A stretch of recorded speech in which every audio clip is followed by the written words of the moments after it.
The growing success of Liguori's moral theology and its eager reception throughout the Catholic world have undoubtedly imposed new obligations on us. Indeed, this excellent work, composed abroad under legal conditions very different from our own, leaves much to be desired in France, where it is now generally adopted. Therefore, it was necessary to introduce numerous modifications and similar remarks, such as the goal that we have set for ourselves in this new edition, which, besides the merit of a scrupulously respected text, according to the edition of Malines reputedly the most correct, offers the advantage of providing judicious and extensive notes on all points which have seemed necessary, especially in the treatises on justice, contracts, and marriage. This important work we have entrusted to the zeal and well-known talent of Father Receveur. The name of this distinguished professor is sufficient to vouch for the care that has been devoted to it. The notes have been placed at the end of each volume, either in order not to interrupt the author's text or in order to leave foreigners, among whom this theology is followed with equal eagerness, the faculty of omitting annotations that, by reason of the difference in laws and usages, are rendered without practical object for them. One will observe that these notes are classified by numbers of order, that each one bears at its head the indication of the word to which it refers by line and page, and that the page itself refers to the number of the note. None nowadays doubts in Belgium either greatly about the utility or even about the necessity of theological works, Alphonsus Liguori, with particular regard. Clerics who desire to be fit to exercise the art of the arts and the governance of souls by the moderation of teaching which treads the middle between rigorism and laxity. For it was in Belgium that first the light of that shone for us, namely, the teaching of blessed Archbishop of Naples, a man renowned both for his science and piety, who feared the laxity of confessional practice and the relaxation of the bonds of sins, yet with brief and almost common understanding perceived the greatly profiting work that would be acclaimed by all, if it were understood according to the wisdom of Christ, not of flesh, and applied faithfully to the faithful. Therefore, it was not without the counsel of the admirable divine providence that such a great reluctance on the part of wise men against the aforementioned adoption of moral theology in this region came to be at first, so much so that it seemed almost an object of nausea to speak its name, all the more to extol it itself. Forasmuch as greater innate inclinations towards adverse opinions have been present within them, therefore more illustrious victories shall be reported concerning these matters, and because the doctrine has been investigated with more penetrating rays, it is thereupon safer where it is found uncontaminated, received, and retained.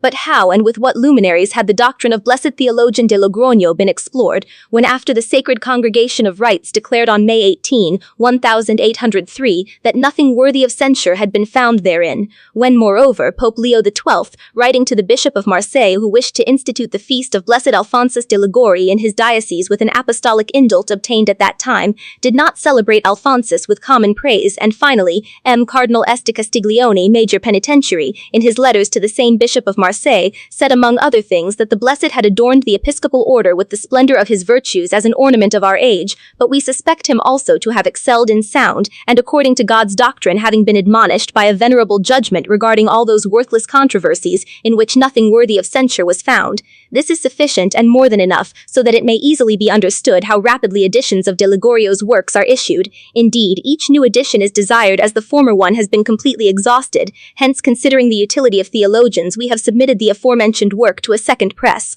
Furthermore, in this new Antwerp edition of the year 1821, we have followed somewhat therein. Surely in this present edition, many texts were found less accurately cited, and many passages from authors wrongly quoted, all of which were wisely observed by the Antwerp editors, and are hereby also found corrected. But we have deemed it inappropriate to reproduce the various errors they made perfunctorily. Rather, we have led the faithful to the genuine words and intent of the most illustrious author, according to the Bassanensis edition. Receive what here and there occur as typographical errors, or things openly repugnant to the rules of Latin, which we do not intend to leave uncorrected. Furthermore, in the Bassanensis edition, many matters concerning Roman pontifical decrees are placed at the beginning, and at the end of the first book certain appendices are found, wherein the second deals with privileges, and the third with a detailed discourse on the prohibition of prolix books. All these we have rejected for inclusion in the 9th volume, so that the course of theology is not unduly interrupted, and each individual volume may be of moderate length. However, among those appendices which treat of dispensations, we have left in their proper place, as they are brief and in which the order of numbers has been preserved by the author. Finally, a most ample new index is annexed at the will of the last for greater convenience of users, in which are accurately indicated all things both concerning books and numbers. See The Friend of the King and of the Religion, N. degrees 1151. to most beatissimo and most sanctissimo Father Benedict XIV, most blessed and most holy Father Alphonsus of Liguori, most high and most blessed Father, the pinnacle of your doctrine and erudition, lest your majesty, so magnificently blessed, and with such fervent zeal always present in you, should have thought me to offer this my moral work, written in a simpler and altogether humbler style, or to urge me entirely, or to cast me down greatly in doubt rather the supreme benignity of your sanctity, and the most zealous solicitude which has ever been present in you impelled me first to absolve the parts of the singular churches as the best prelatate, and then to diligently fulfill the office of the supreme universal pastor of the church, so that I might most willingly dedicate these my slight labors, which I have undertaken only for the salvation of souls and to bring them into public light, to you. For when I had been called to the ministry of missions for aiding peoples scattered through the countryside, and especially to those to whom spiritual things are more lacking in help, it seemed to me that a more than mediocre knowledge of moral matters was necessary, which would be adapted both to instructing and to governing souls. Concerning which matter I have deemed it opportune to adopt more probable and useful opinions for the salvation of souls, both for my own sake and for the intelligence of our juvenile sodality.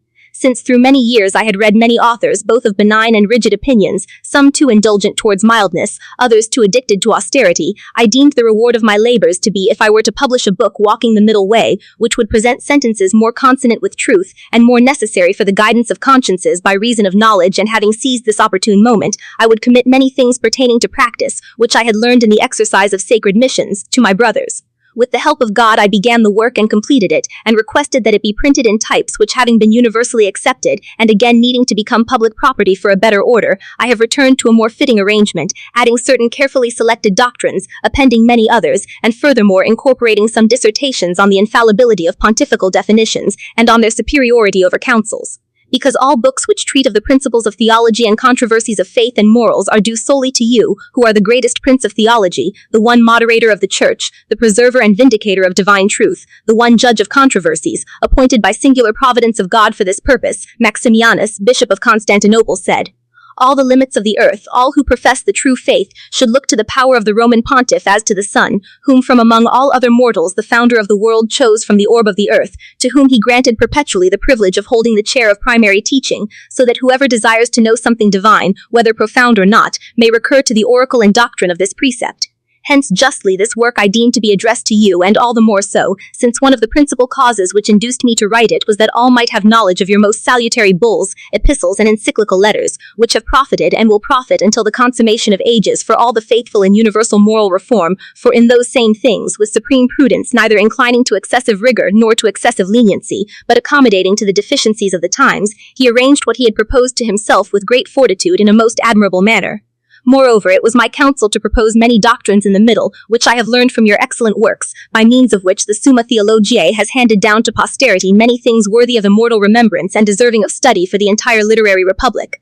This very excellence of your great doctrine itself did not less than those other virtues which shine in you, namely integrity of life, the alienation from, finally, if dedications of books are usually witnesses to a grateful heart and not to the forgetfulness of received benefits from some great prince, since myself too am one of the brothers Bassani.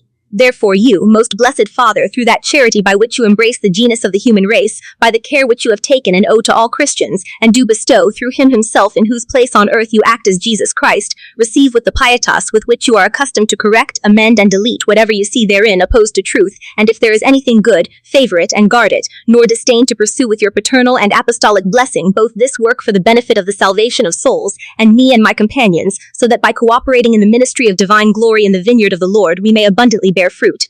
Our own task will be to pour out prayers continually before God, that may long remain unharmed throughout the whole Christian world, and for a long time continue in the earth, so that finally, without the intervention of the omnipotent power of God, enemies of the Catholic religion and all who deviate from true faith may most happily be led to the fold of the faithful congregation, and the most blessed port of salvation. Recently we have received your letter dated the 8th day of June, together with the second volume of your Moral Theology Enthengerition, and other books of lesser bulk, but of great profit for the salvation of souls. We thank you for the gift, and having glanced through the book of your moral theology which is dedicated to us, for which we render special thanks, we have found it full of good things, and you may rest assured of universal approval and of public utility.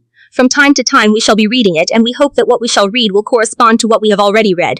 We conclude by giving her the apostolic blessing, given in at St. Mary Major on the 15th day of July 1755, in the 15th year of our pontificate, to the reader who asks that this preface be read for understanding of the whole work. since the principal intention of our least congregation SS is to attend to redemptive missions, and because the office necessarily annexed to the exercise of missionaries is to direct the consciences of men in instruction and confession, for this reason, over many years hence I have devised a book treating of moral matters for the sodality of our youth to transmit, which would hold a middle course between others that are either too rigid or too lenient.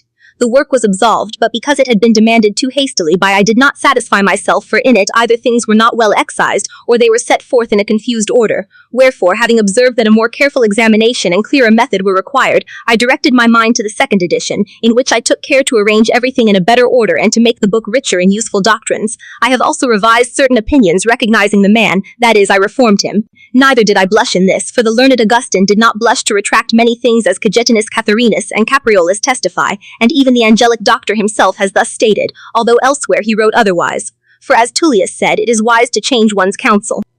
However, let it not seem superfluous to anyone, after so many books treating moral science, that I have undertaken this labor, as if I were doing something already done, cum etenim plurimos legerim auctores, alios inveni, qui plus equo indulgentes is qui dicunt, nolite aspicere nobis eaque recta sunt loquimini nobis placenta consunt pulvilios sub eorum capite, ut in peccatis misere conquiescant. Haud enim dubitandum multum detrimenti Dei ecclesiam sentire ex istorum auctorum sectatoribus, cum maior hominum laxioris vitae pars ad illos concurrat. Contrary to this, I have found others puissance to condemning whatever they encounter with extreme rigidity, confusing counsels with precepts, and burdening consciences with new mandates without any regard for human weakness, nor mindful of that sacred canon which admonishes, in those matters in which express justice is not found, proceed with equity, always inclining to the more lenient part, according as you see persons and causes, places and times require. And in this manner they make the yoke of Christ the Lord, which is sweet, intolerable, and thus shut to salvation's way many, according to St. Ambrose. There are both extremes are indeed very perilous. The first opens a wide path to destruction through laxity. The other leads souls to ruin by two routes, erroneous conscience and despair. When many hear this stricter doctrine, they either fall into mortal sins by mistakenly judging a sin to be mortal when it is not, or they altogether abandon the care of saving their souls. Therefore did I deliberate to undertake this new work, which might hold a middle place between overly lenient opinions and overly severe ones, neither so diffuse that it would not be easily read, nor so brief that it would fall short in many respects. In this you will find all questions arranged, and the matters moral which more serve for practice. That I might approve the sentences to be more conformable to truth in any question, it was no small labor, for over many years I have perused very carefully numerous volumes of classic authors, both severe and lenient sentiments, which have finally, as I think, appeared in public. Above all, I devoted much effort to annotating the doctrines of D. Thomas XIII, which I took care to observe in their own sources. Furthermore, even in more intricate controversies, I consulted learned juniors. Moreover, you will find in their own places texts annotated with diligent study, both canonical and civil, pertaining to the matter. Likewise, condemned propositions, and what is more useful, recent decrees of the Supreme Pontiffs, and especially bulls and newly issued sanctions from the Pope. Moreover, I have also expounded many things which I have more learned from the exercise of missions and confessions than from the reading of books. That a just method might be preserved, I deemed it fitting to precede the medulla of Hermanni Buzenbaum, not so as to approve all opinions of its author, but merely that I might follow his method, which seemed to me very well suited for explaining moral matters among other authors' methods. Moreover, in order that I might profit more the Tironian students of our congregation, according to the principal aim set before me, I labored to make my appendices easier to grasp. Herein I especially strove, so as to abound rather in clarity than in the elegance of speech. In the delight of the sentiments, however, great care was always taken by me to place reason before authority, and before I pronounced my judgment. In this, if I do not err, I was entirely so, that in all questions I remained indifferent, and stripped myself of every stain of passion, which you, benevolent reader, can sufficiently understand from the fact that I have not hesitated to change many sentiments which I had maintained in previous editions of this work, in this final one. Autem maxime curavi salegi ut exponerem sententiam meam, tribuens justum pondus majori, vel equo vel minori probabilitati, quique sententiae secundum quod visum fuit mihi imbecilitati meae, ne relinquerem lectorem ancipitem, sicut faciunt ali qui sententias aliorum tantum referentes non parum exostos legentibus prebeant. Wherever, however, I did not find a reason convincing for one side, I was not bold enough to condemn the opposite view, following the manner of others who easily reject opinions supported by many and weighty authors, whose doctrines are highly praised by N in far removed from those who lightly regard them. In his elaborated works with all-encompassing erudition referred to, does not without estimation remember them, and often is he turned to them, and indeed he accords not little deference to their opinions, and on these foundations many Christi Fideles instructs, as may be seen in his Bularium. Moreover, benign reader, I wish to admonish thee lest thou esteem me as approving those opinions merely because I do not condemn them, for at times I faithfully expound them with their reasons and patrons, leaving it to others to judge of the weight thereof according to whose prudence they be. Then observe that when I call some opinion more true, then I do not hold its contrary as probable, even though I do not expressly condemn it as improbable. Furthermore, when I call one of the opinions more probable, I do not presume to judge the probability of the other, nor do I use the term to imply that I personally consider it likely, but rather to defer to prudent judgment. If, however, you wish to examine a system for selecting moral opinions, see Chapter 3 of Treatise 2, Probabilism Concerning Conscience, Proposition 1 and following. Okay. Theology of the Outsider. Look, kind reader, that at first this treatise on conscience, by which access to the whole of moral theology is opened, I have wished to present here elaborated with special care for the easier instruction of my pupils. This I say, because thereafter you will find all the other treatises of the work marked off by commas from another author. But still accompanied by my annotations, I have, however, chosen to insert those treatises of another author in order to follow the order preserved by him, since such an order has been regarded as optimal universally on account of the distinction and connection of things. Chapter 1. 1. What is conscience, and how manifold, which to be followed? 2. On the remote and immediate rules of human acts. 3. Of conscience and synod. 4. Of right conscience and erroneous conscience. 6. Of him who follows an invincibly erroneous conscience. 7. Whether he who follows a vincingly erroneous conscience acquires merit by his acting. 8. Of that which follows a vincibly erroneous conscience. 8. The objection of the adversaries is responded to. 8. Is given to a conscience irremediably erring regarding natural precepts, with remission according to the Treatise 2, Day concerning him who thinks that an erroneous desire for evil is not a sin. 10. On a troubled conscience, on a scrupulous conscience, signs of scrupulosity, remedies, especially obedience, on the danger of scruples in those who do not obey, on assigning general rules, how a confessor should conduct himself when dealing with scrupulous individuals who fear consenting to any pernicious thought, how one should act toward those who always doubt their past confessions, how one should conduct oneself toward those who fear they may have committed a sin by any action. What about those who act from genuine fear? They do not sin through scrupulosity when they overcome, rather they should first lay them aside. There are two rules of human acts, one remota, the other proxima. The remote removing material is the divine law, but the proximate one, whether formal conscience be it, for every conscience conforms to the divine law in its goodness or wickedness as that very conscience apprehends them. The human will is the rule according to which human acts should be measured by their good. A human action is judged virtuous or vicious according to the good apprehended, for the will tends to that which is apprehended as good. We use the proximate rule before the remote, except for conscience, and then for remote, not mirroring the laws. Conscience is defined thus: it is a practical dictate of reason by which we judge what ought to be done now in order that it may be good or avoided, so that evil may be prevented. Conscience is called practical dictamen, distinguished from synderesis, which is a special kind of speculative knowledge of universal principles of good and evil, namely, thou shalt worship God, what thou hatest, do not do to another. Aquinas, pars prima, question conscience, however, is divided into right, recta est quae dicit verum. It is a sin which operates contrariwise when the apostle says everything that is not from faith, namely from the judgment of conscience, as Estius and others explain, is sin. Spoil. Whatever is done contrary to leads to eternal punishment in hell. Conscience, however good, is that which mistakes the false for the true. This kind of malice is sometimes vincible, sometimes invincible. The invincible is that which, when one ought and can be made to be able to be overcome either by the error already adverted to or by doubt about the error, advertises as if he would have adverted to the means of overcoming it, yet he does not believe in the overcoming, as they teach. Not narrated. N9, N9, et N3, ND, N4, N18, cum N18, N18. When it is not necessary to employ the utmost diligence to prevent errors, ordinary diligence will suffice. Indeed, it is invincible where moral virtue binds inequitably, since no cogitation nor any doubt or error can intrude upon the mind of the agent while he acts, nor any confusion, either in willing or in not willing, as long as he performs the act, so far as its cause is explained.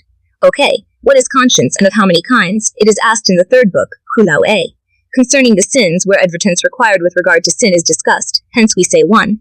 He who has a culpable erroneous conscience always sins, whether he acts according to it or contrary to it. He sins for acting against it by choosing evil which he judges to be evil, but he sins also by acting according to it, because although he should overcome and correct the error, he carelessly acts without removing it.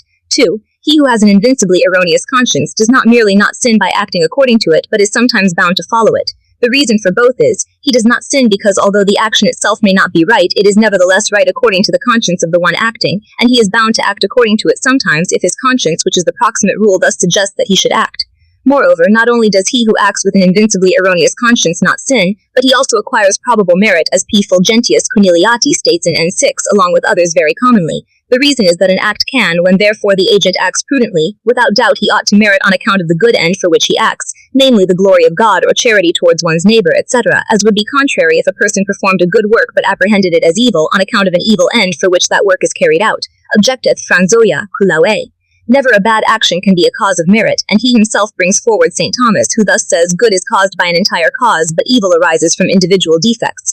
Therefore, for this reason, it suffices that the will inclines to what is said to be evil, whether according to its own nature it is evil, or whether it is apprehended as evil.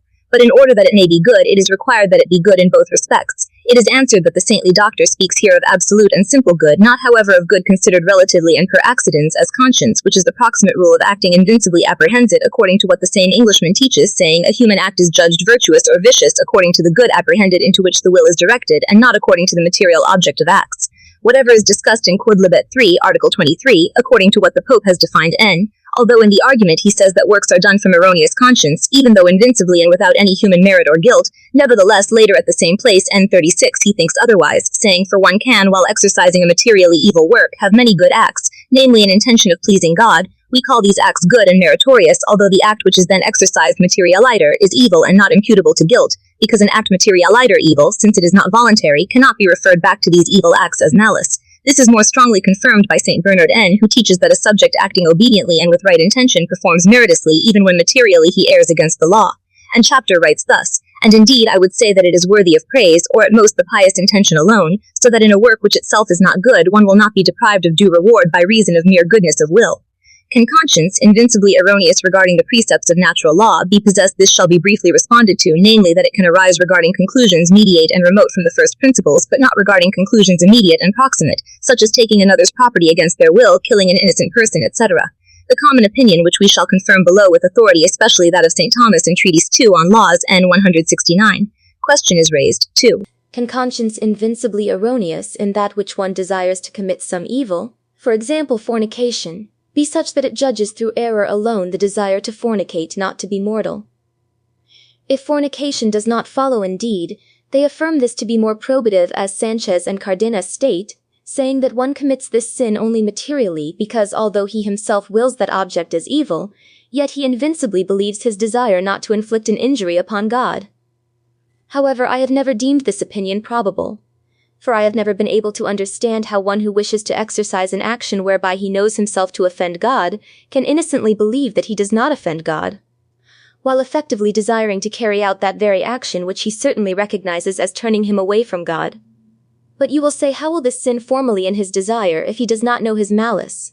Response: even though it is given that he may ignore the malice of that internal act, he certainly recognizes the malice of the external act. Therefore, if he wishes to carry out that, already recognized as evil, how will he excuse himself from sin? All indeed by the very light of nature recognize themselves as bound to obey their Creator, and therefore whoever deliberately wishes to do what he knows to be forbidden by God necessarily simultaneously recognizes that he is acting wrongly. Although at that moment he does not sin by merely thinking that the external act is a sin, yet in his willing and in the fact itself he has already sinned by denying God when he considers how to consummate the sin with due obedience. You will stand, they are more falsely deceived in believing, for they are not bound to confess sins which they do not consummate, but a prudent confessor should judge that when they consented to commit the sin with intent to consummate it, they have truly and formally sinned by turning their will away from God. I consider the opposite opinion, which is held by other learned scholars, to be somewhat improbable among all these matters. Let us proceed to examine other species of conscience. Conscientious scruple is that conscience in which one, placed between two precepts, believes he will sin regardless of which part he chooses. For example, if someone could save a life with perjury in a trial and be grieved by the religious command not to perjure oneself from one side, and by the command of charity towards one's neighbor from another, led astray, unable to decide what to do in this case, it is asked what should be done. Response: if he can suspend action, he must defer until the wise have consulted, but if he cannot suspend, then he must choose the lesser evil, avoiding rather a transgressor of natural law than human or positive divine law. If, however, he is unable to discern what is less evil, whichever part he chooses, he does not sin, because in such a case there is lacking the necessary freedom for formal sin. Let us now speak at length about conscientious scruple, of which we should have a longer discourse. A scrupulous conscience is that which, because of slight motives without reasonable foundation, often fears sin where it is truly not present. These are the signs of scrupulous conscience. 1. Obstinacy of judgment, by which it repelled compliance with the counsels of the wise, consulted various opinions but submitted to no judgment. On the contrary, the more it heard, the more perplexed it became. Frequent mutation of judgment from slight motives hence arises inconstancy in acting and perturbation of mind, especially in external operations such as in the celebration of Mass, in the recitation of hours, or in the administration of sacraments, or in receiving them. 3. To have reflections inappropriate to many circumstances which have been present in the action or could have been present. In all things fear of sin and mind cleaving against the wisdom of the saints, and also one's own judgment, and therefore never to be content with a single assertion, but often to seek out the same action again, whether it is possible for conscience, according to given counsel, to be immune from guilt. The remedies, however, to be applied for such scrupulosity are these. After the confessor, having perceived the penitent to be scrupulous through the signs mentioned above, shall prescribe to him that he may very much cultivate the virtue of humility, for often scruples arise from the vice of pride. That he may beware of the reading of books exciting scruples and avoid the converse of scrupulosity. That it may not be protracted in examination of conscience, especially in those matters in which it is more troubled. That he may avoid leisure from which often the mind is filled with idle apprehensions. That one earnestly commend oneself to God in order to obtain help by obeying the precepts of one's director, for this above all, and indeed the only remedy that can be called absolutely necessary for such sick souls, is to entirely acquiesce in the judgment of their superior or confessor, as all the fathers, theologians, and spiritual masters teach. Hence, it will greatly benefit those whose consciences are troubled by scruples if the places before their eyes these eminent authorities of the sages. R1 says, Quod autem scrupuli debeant sperni, accedente prudentis, p doctique directoris judicio, et contra illos sit agendum. This is confirmed by St. Anthony according to John Gerson, who in his treatise on preparation for Mass writes thus, Those who stir up belief in the advice of superiors and prudent counsel with the intention of overcoming such scruples and acting against them err in many ways. Many are deceived in this by the simple, who are unable to distinguish between what pertains to the superior soul and what is suffered by the inferior without the assent of the superior. Hence brings that B. Bernardi, qui dixit discipulo cumdam scrupulosi, vade et infidem meam celebres. Someone might say, how I wish St. Bernard were mine.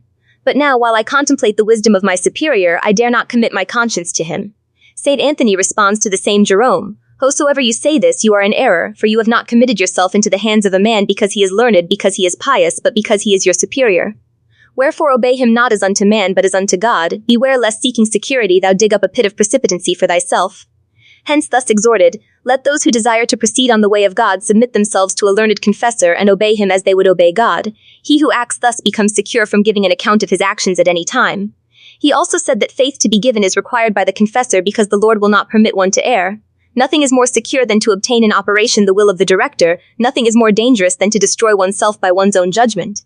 Likewise, St. Francis, Salesius, speaking about the direction of a spiritual father, writes, In no better way are we made certain openly about God's will than by humble obedience to his precepts. This is also confirmed by the glossa in C ad lit, F, at the end, where it is said, If however the precept be doubtful, obedience excused from sin on account of the good, though in truth it be evil. The same is said in in his work. St. Ignatius Loyola says one must be obedient in all things where no manifest sin is involved, as stated in the Declaration. Humbertus, unless that which is commanded be openly evil, it must be accepted and as if it were commanded by God. B. In doubts whether it is against the precept of God, one must stand by the precept of the prelate, because even if it be against God, nevertheless for the good of obedience the subject does not sin. The same is taught by Saint. Therefore the confessor diligently cares that penitents vexed with spiritual punishments be persuaded to offer what goes without any doubt to him who complies and obeys in all things wherein no evident sin appears, for then he does not obey man but God himself, who says, He who hears you hears me, and he who despises you despises me. Lucet. Contrary to this, he who commits himself to a great risk for his own salvation is urged, namely, he who provides obedience by remitting the precepts of his confessor, for then he exposes himself to the danger of losing not only the peace of heart, devotion, and progress in virtue, but also the mind, for those who do not acquiesce in scruples of obedience often fall into madness. Yea, what is worse, even the loss of the soul for scruples could reach such a point as to lead him to despair, which might bring death upon himself, as has happened to many, or so that by despairing of his own salvation he would loosen his reins on all vices. Moreover, a prudent confessor should rather prescribe general rules than particular ones for such penitence, for scrupulous persons hardly ever resolve themselves to act according to particular rules, because they always doubt whether the prescribed rule can be valid in the case occurring, which often seems different from the past case discussed with the confessor. Here rightly says Conchina, having once accepted the rules of direction, penitents should not importunately approach the director and trouble him with troublesome questions, but rather, making use of the benefit of the rules they have received, they should scrupulously abstain. Therefore scruples are for the most part relieved in 3 ways. Others are straitened by evil cogitations, to which they fear often to assent. Others are troubled by confessions of pasts, in which they doubt that they have never sufficiently done enough. Others are troubled by the fear of sinning in any operation which they are about to perform. Herefrom, penitents who fear any evil thought against faith, chastity, or charity must not give assent. The confessor should instruct them to completely disregard such scruples, affirming that only wrongful consent is a sin. In this matter, let him always omit the wise transmission of rules by the doctors. Those who are timid due to conscience should be judged as immune from sin unless they morally know themselves to have consented to a grave sin. As P. Alvarez says, it is impossible for one who abhors wickedness to enter into it without clearly recognizing it. Regarding this matter, it often becomes expedient to explicitly enjoin the scrupulous to abstain from the confession of such cogitations unless they so certainly know themselves to have consented that they can swear to it. Penitents who every year are occupied with past because they fear a deficiency in integrity or sorrow, if they have already fulfilled a general otherwise, or have diligently reviewed there through some notable period of time, this should be imposed upon them that they do not further dwell on past sins nor speak thereof in confession, lest they swear with certainty to having committed certain mortal sins perpetually and furthermore never confess them. But it is taught by laymen and others that one can sometimes be thus troubled with scruples, namely, although something may appear to him certain that he did not say it, yet he should not be held to such contention. Wiegand oppositely writing this confirms it, namely to be heard is the scrupulous one who would wish to repeat confessions for granted that some sins have not been confessed yet on account of his great damage and on account of the danger of eternally adhering in such great friendship he is excused from the integrity of confession. In this, however, the confessor should insist vehemently that the penitent obey him, which, if he refuses to obey, he should rebuke him, deprive him of communion and, as much as he can, blunt his hardness. With scrupulous individuals who obey, one ought to act gently, but with those who sin in obedience, the greatest rigor and austerity must be exercised. For such individuals, lacking an anchor of obedience, can never heal themselves. Finally, therefore, upon those scrupulous ones who fear to commit sin in every action, let it be imposed that they act freely, despising their scruples, and work against them where no evident sin appears, because ordinarily themselves, on account of a disordered mind, through excessive fear imagine the presence of sin where it is not. Therefore, it should be required of them to overcome their scruples so as not to become insane or entirely useless in performing actions, and later abstain from such actions in confutation. It can be allowed for them to accuse themselves for such actions, because sometimes they may err by acting thus. However, they do not sin in reason of obedience which they should confess. 1C10 N 81, cum S 20, cap 7 N 10, cum 18. Nec refert quod ipse, cum conscientia scrupulosa seu cum actua timore, peccandi, operetur nam ex. Communi et vera sententia quam docent concilium generale dequindi de conscience dissertatio caput 8 n 15 titulus caput 4 quaestio 2 anecli eod tit ki 5 n 72 s Anton 1 p tit 3 c 10 paragraph 10 20 c 7 n 8 cum r. Scrupulous person acting so minimally sins greatly. Reason because a scrupulous conscience, or the dictate of the mind arising from scruples. Scruples, therefore, are certain little kernels of the mind which can somewhat obscure the judgment of the intellect, yet in no way are they able to stifle it. This is especially valid when obedience demands that the confessor act against scruples where evident guilt is not perceived, as found in N. Excommunication is declared by the pontifex who follows the advice of his pastor. Thus it is said, a light and rash conscience may lawfully explode to the advice of its pastor, etc. avdu but salve conscience. Then he had an erroneous one, and thus it is also expressed in the text. Hence, for practice to be concluded, the scrupulous one always to have obedience before his eyes, so as fearlessly dispelling the terror of superfluous scruples he freely acts. Neither is it necessary that in every particular act this judgment be formed, namely what scrupulous ones ought to despise according to the precept of confession. For it suffices that from a previously formed judgment against scruple he acts because on account of past experience that judgment virtually or habitually exists in his conscience, although obscured by darkness. The more certainly he acts in that confusion, the less certainly does he act with a formed and deliberate conscience, which is required to constitute a sin, as John Gerson rightly writes thus.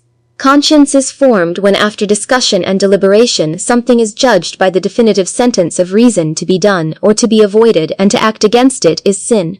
Fear or scruple of conscience is when the mind vacillates between doubts, not knowing to which it ought more properly to adhere, yet does not wish to omit what it knows to be pleasing. And against this mode or scruple it is not always a sin not to conform, although it is very perilous. Hence it should be rejected and extinguished as much as possible. It is better to subdue scrupulosity by correction rather than by contempt, and not irregularly without the advice of another, especially that of the superior. Otherwise, excessive fear or presumptuous action without consultation precipitates matters.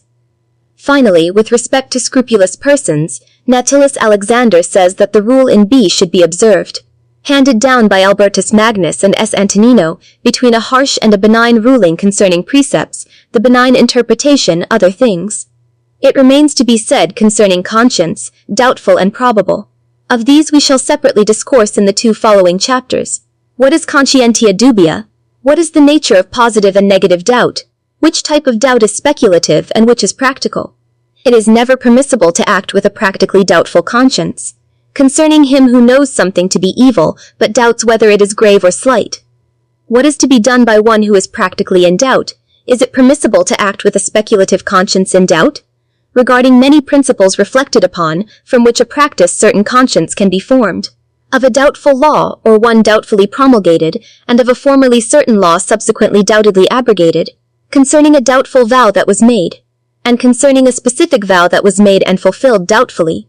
What if the judge has doubtfully fulfilled the vow? What if someone has already fulfilled the obligation of a vow but remains unaware of having made the vow? Is a subject bound to obey the superior in matters that are doubtful evils? Doubts concerning various matters. What about the doubt regarding the value of marriage, release at will, Go 3 and 904? What should be done when there is doubt about the ruling if the debt is certain? What is the doubt regarding a debt when one possesses something in good faith? What if a probable claim is asserted against the possessor but no such claim actually exists? What if, when doubt arises, the possessor has neglected to inquire into the truth? Whether someone who doubts may receive the Eucharist when he is unsure whether he has swallowed any food or drink? What if he doubts whether he ate or drank before or after midnight? Doubts of conscience are either practical or speculative. True doubt is either negative or positive. It is negative when from no part probable reasons occur, but only slight ones. Positive is when there exists a grave and sufficient motive for either side, or at least one side, which is probative in forming probable conscience, although accompanied by fear of the opposite. Hence, a positive doubt nearly always coincides with a probable opinion. Then doubt is divided into speculative and practical. Speculative is that about which one doubts concerning the truth of a thing, v.g., whether any war is just or unjust, and pingere die festo sit opus servale, vel liberale, whether baptism with distilled water be valid or null, and similar things. However, a practical doubt is one wherein one doubts about the propriety of a thing, for instance, whether it is permissible for me to doubtfully engage in just warfare, whether to paint on this festal day, whether to baptize this boy with distilled water. Therefore, always must the true be distinguished from the licit, for although the speculative is doubtful and more properly consequently regards the licit, yet in rectitude and principally it regards the speculative, the true, but the praticum regards the licit. Given these premises, we say that it can never be licit to act with practical doubt according to conscience, and in the case where someone acts, he commits a sin, and indeed a sin of the same species and gravity about which he doubts, because he who exposes himself to the risk of sinning has already sinned. Therefore, if one doubts whether it be a mortal sin, he sins mortally. What if someone knows that something is evil but doubts whether it be mortal or venial, and performs an action with such doubt? Others hold that this person sins either seriously or lightly, according to the gravity or lightness of the object of sin in its species. Thus, and others who think similarly believe that they always sin gravely. Others, finally, with many others, sufficiently approve that one only venially sins, if a man scarcely perceives, nor even in confusion, to danger of seriously sinning, and neither to an obligation of examining the matter, and moreover the object itself not be per se a grave sin. I would add millepiras, provided also that man be morally disposed in conscience. Therefore, whoever is practically doubtful regarding some action, ought first to remove the doubt by means of a certain principle, or reflection on the honesty of that action, according to what we explain in the dissertation on the use of probable opinion, provided that man be sufficient for forming in himself a certain practical conscience, and then he can act. If indeed he is insufficient, for example, because unlearned he is obliged to consult the parish priest or the confessor or some other pious, he who, however, having pondered all things, should find his doubt vain, can easily set aside his own doubt without further reflection, and thus proceed with the action, for then, since the malice of that ignorance is unknown, such ignorance is altogether involuntary, as the angelic doctor teaches. It is licit to act with speculative doubt in conscience, always and when acting by other reasons or principles, since he judges the practice action to be certainly morally honest. For other reasons wisely reasoned, we judge the truth of a matter, namely its probability or the dubiety of some opinion, for example whether this war is probably just or unjustly doubtful, and others by which we judge the morality of an action, specifically that it is permissible for a subject to engage in battle under the command of a prince. What is blamed? That is to say, it will clearly appear from the dissertation on probable opinion which we shall present at the end of these treatises, that from the reflections of a prince, a morally certain conscience regarding the honesty of an action can be rightly formed. The principle among these is this: a doubtful law cannot impose a certain obligation. The truth of this principle will clearly be proven in the dissertation soon to be enunciated. Henceforth, this first is shaped according to that principle. The condition of the possessor is preferable. For if the law is doubtful, it minimally binds the man, hence he remains more properly and freely exempt from the obligation of the law. In that case, lawfully he can use his freedom which he truly possesses when the law is doubtful. In the fourth place, distinguish the 15th question, the second article, the fourth objection, reply to the second. This, however, according to the principle, although some may endeavor to weaken it, saying that it holds only for the forum or only in matters of justice, yet I do not know how it can be denied in all respects. A question only has the power to be whether in any moral doubt the law possesses authority or freedom. The anti-probabilists say that law always prevails. We, however, say that sometimes law prevails and sometimes liberty, namely when the law has not yet been promulgated. This question is what it is, but no one can deny the principle that a better always begetter is to be preferred as possessor. Therefore, in the case where the law possesses it, one must stand by it, but if on the other hand freedom possesses it, one must stand by freedom. To discern for which reason possession stands firm in doubts, it must be seen for which reason presumption stands firm. The presumption applies to the party who is not required to prove the fact but shifts the burden of proof to the other. A thing is not presumed unless it is proved. This is another established principle from Law 2 on proof. Therefore, in cases of doubt, the fact is not presumed and must if, however, the fact is certain. For instance, if marriage is certainly said to have been contracted and there is doubt whether it was lawfully contracted, another principle must be observed. In doubt, every fact is presumed rightly contracted. Or, to stand for the actual value. From the aforementioned it is inferred, if the law is enacted in doubtful terms or promulgated doubtfully, it does not oblige because possession does not stand for itself but for liberty. The same must be said if there is doubt whether something is included in a promulgated law, or lest some burden be imposed, for then we are not bound to fulfill it, because with regard to that part of the law which is doubtful, the law does not possess authority. On the contrary, if the law is certainly established and certainly promulgated, and hence arises a doubt whether it has been abrogated or revoked or dispensed with, it must be observed because then itself it possesses authority. Thus also in doubt whether the law itself has been justly accepted, it ought to be observed because it must be presumed that it was received on that other principle. In doubt, the thing is presumed which the law makes. It is inferred that what has been said about the law should also be said about the vow, for a vow is an image of particular law which a man imposes upon himself. Hence if anyone doubts whether he has made a vow, he is not bound to fulfill it, as commonly taught by Cabasutius Theor. Thus likewise one who doubts whether something is included in a vow is not bound by the vow with respect to the doubtful part, for the vow does not hold regarding that part. This was decreed in chapter ex parte 18 on sensibles, where since certain vows had been made and the vowers later doubted whether they were obliged to observe them to a greater or lesser extent than promised, it was decreed that they were bound only to the lesser extent. Hence the gloss there notes, on the contrary, if someone is certain about the vow but doubts regarding satisfaction, he is nonetheless bound to the vow because then he possesses the vow. Nevertheless, many say that if someone probably judges that he has already satisfied with his vow, whether he is nonetheless bound to fulfill this remains.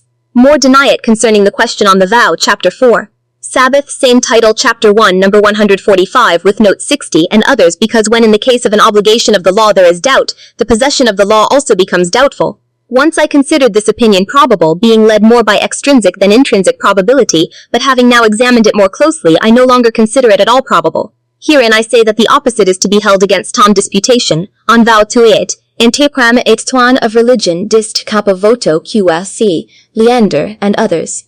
Reason because a doubtful vow is rightly said to lack the obligation of being fulfilled, for then it possesses freedom, yet since the vow is certain, this freedom remains bound by the obligation of the vow. Hence a vow certainly has not been fulfilled. Then only the first proposition could be admitted when such a probability existed that presuming it would constitute a certain moral certainty, namely that the vow had already been fulfilled. What we have said concerning a vow must also be understood to apply to the satisfaction of penitential sacraments. If someone, however, has made a vow and subsequently fulfilled the promised obligation, yet remains forgetful of the obligation contracted by the vow, he is very probably not bound to fulfill that same obligation again, as Suarez teaches, and 2a. This nevertheless always proceeds thus. And the one who has made a vow certainly can judge what, if he had remembered his vow, he would have applied that work for its satisfaction. Which is also commonly to be presumed, for each person has a general will prior to fulfilling an obligation with due satisfaction, and therefore works of supererogation remain over. The subject is bound to render obedience to the superior who commands in matters that are certainly illicit, but he is bound rather in matters concerning which there is doubt whether they are licit or not, because in doubts one must stand for the superior possessing the power to command, whom one cannot gainsay in a doubt. Eternally St. Thomas explains these matters more fully when discussing the particular precepts of the law. Chapter 1, No. 47:32. It is stated 4. That a doubtful youth is not bound by fasting if he has not completed his 21st year, but one who doubts whether he has reached the age of 60, at which point completion thereof probably discharges a person from the obligation to fasting, as we shall say in Book 3 and 1036, is bound by fasting because then he possesses the precept of fasting. The same must be said of him who doubts about the requisite age for receiving the sacred order or benefice, for then possession is established according to the precept. Likewise, it must be said concerning one who is on the Sabbath and doubts whether he has passed midnight, for then it is not right to eat flesh, since he still possesses the precept of abstinence. But thus, if anyone doubts about this on the 5th day of the week, because then after due diligence it is licit to eat flesh while he still possesses freedom, it is stated, if, however, after marriage a contract is bona fide concluded and thereafter a doubt arises regarding its value before any inquiry into the truth has been made, he may not petition but is bound to render it, according to Cap. If a doubt remains after the inquiry into Diana, page 4, treatise 3. Sporer, from Lee Kant Bariu, Alchemy, Wandelineb, and Tamburin. I would be bound only to that part, in proportion to the doubt. But Layman argues that the creditor would not dare to condemn him if he demanded the whole amount, but this is questioned in I. When a doubt arises, a possessor in good faith is required to restore the item in proportion to the degree of doubt. If the doubt is equal on both sides, the common opinion held by the majority against a few is that the possessor bears no responsibility, and in an equal case the condition of the possessor is better. Thus, when the parties are equal, the possessor is regarded as having the superior right. But what if the reasons against the possessor are stronger? The first opinion holds that even if he has a probable reason in his favor, he must nevertheless make restitution in proportion to the greater weight of opposing reasons, because the possessor's position, thus when con is found among Pulon Pothia. Nevertheless, the second opinion, more commonly taught and more probable, teaches that one is bound to nothing unless it is morally certain that the thing belongs to another. Roncaglia concerning that question, Sporer, from Sect with Moll and St. Og. If the virgin who says one is rightly called a possessor so long as she does not know that what she possesses belongs to another, while however it is certain that the thing is alien so long as the possessor does not know himself to be in possession of something alien. The principal reason for this judgment is that through good faith possession true right is acquired, for possession is thus defined by jurists, a right to insist upon a thing not prohibited. Therefore, the dominion of the thing being still in doubt, the possessor retains the right to insist, yet so that before employing diligence to attain the truth, he is bound to preserve the thing. But after having employed diligence and not attaining the truth, he can consume it and even alienate it, warned by the purchaser of the thing when the doubt concerning it arises. And on account of this principal reason, Sanchez changed his previously defended opinion, and he followed the second one. Cardinal Sfondratus in N11 says that it is not to be proceeded against the possessor except from certitude.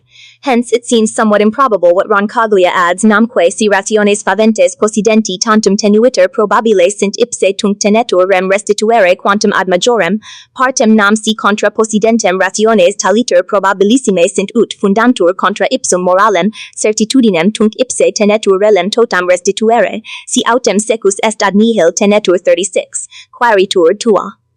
What if against the possessor there is a probable reason and no reason for himself? The first opinion holds that if such a probable reason produces a unique opinionative assent that the thing is alien, so that the possessor has no assent that the thing is his own, then he is bound to restore it. Thus, if he still thought probabilistically that the thing belonged to him, he would not be bound to restore it. Disputation 3, Part 2. Renzi and in his treatise on conscience doubt.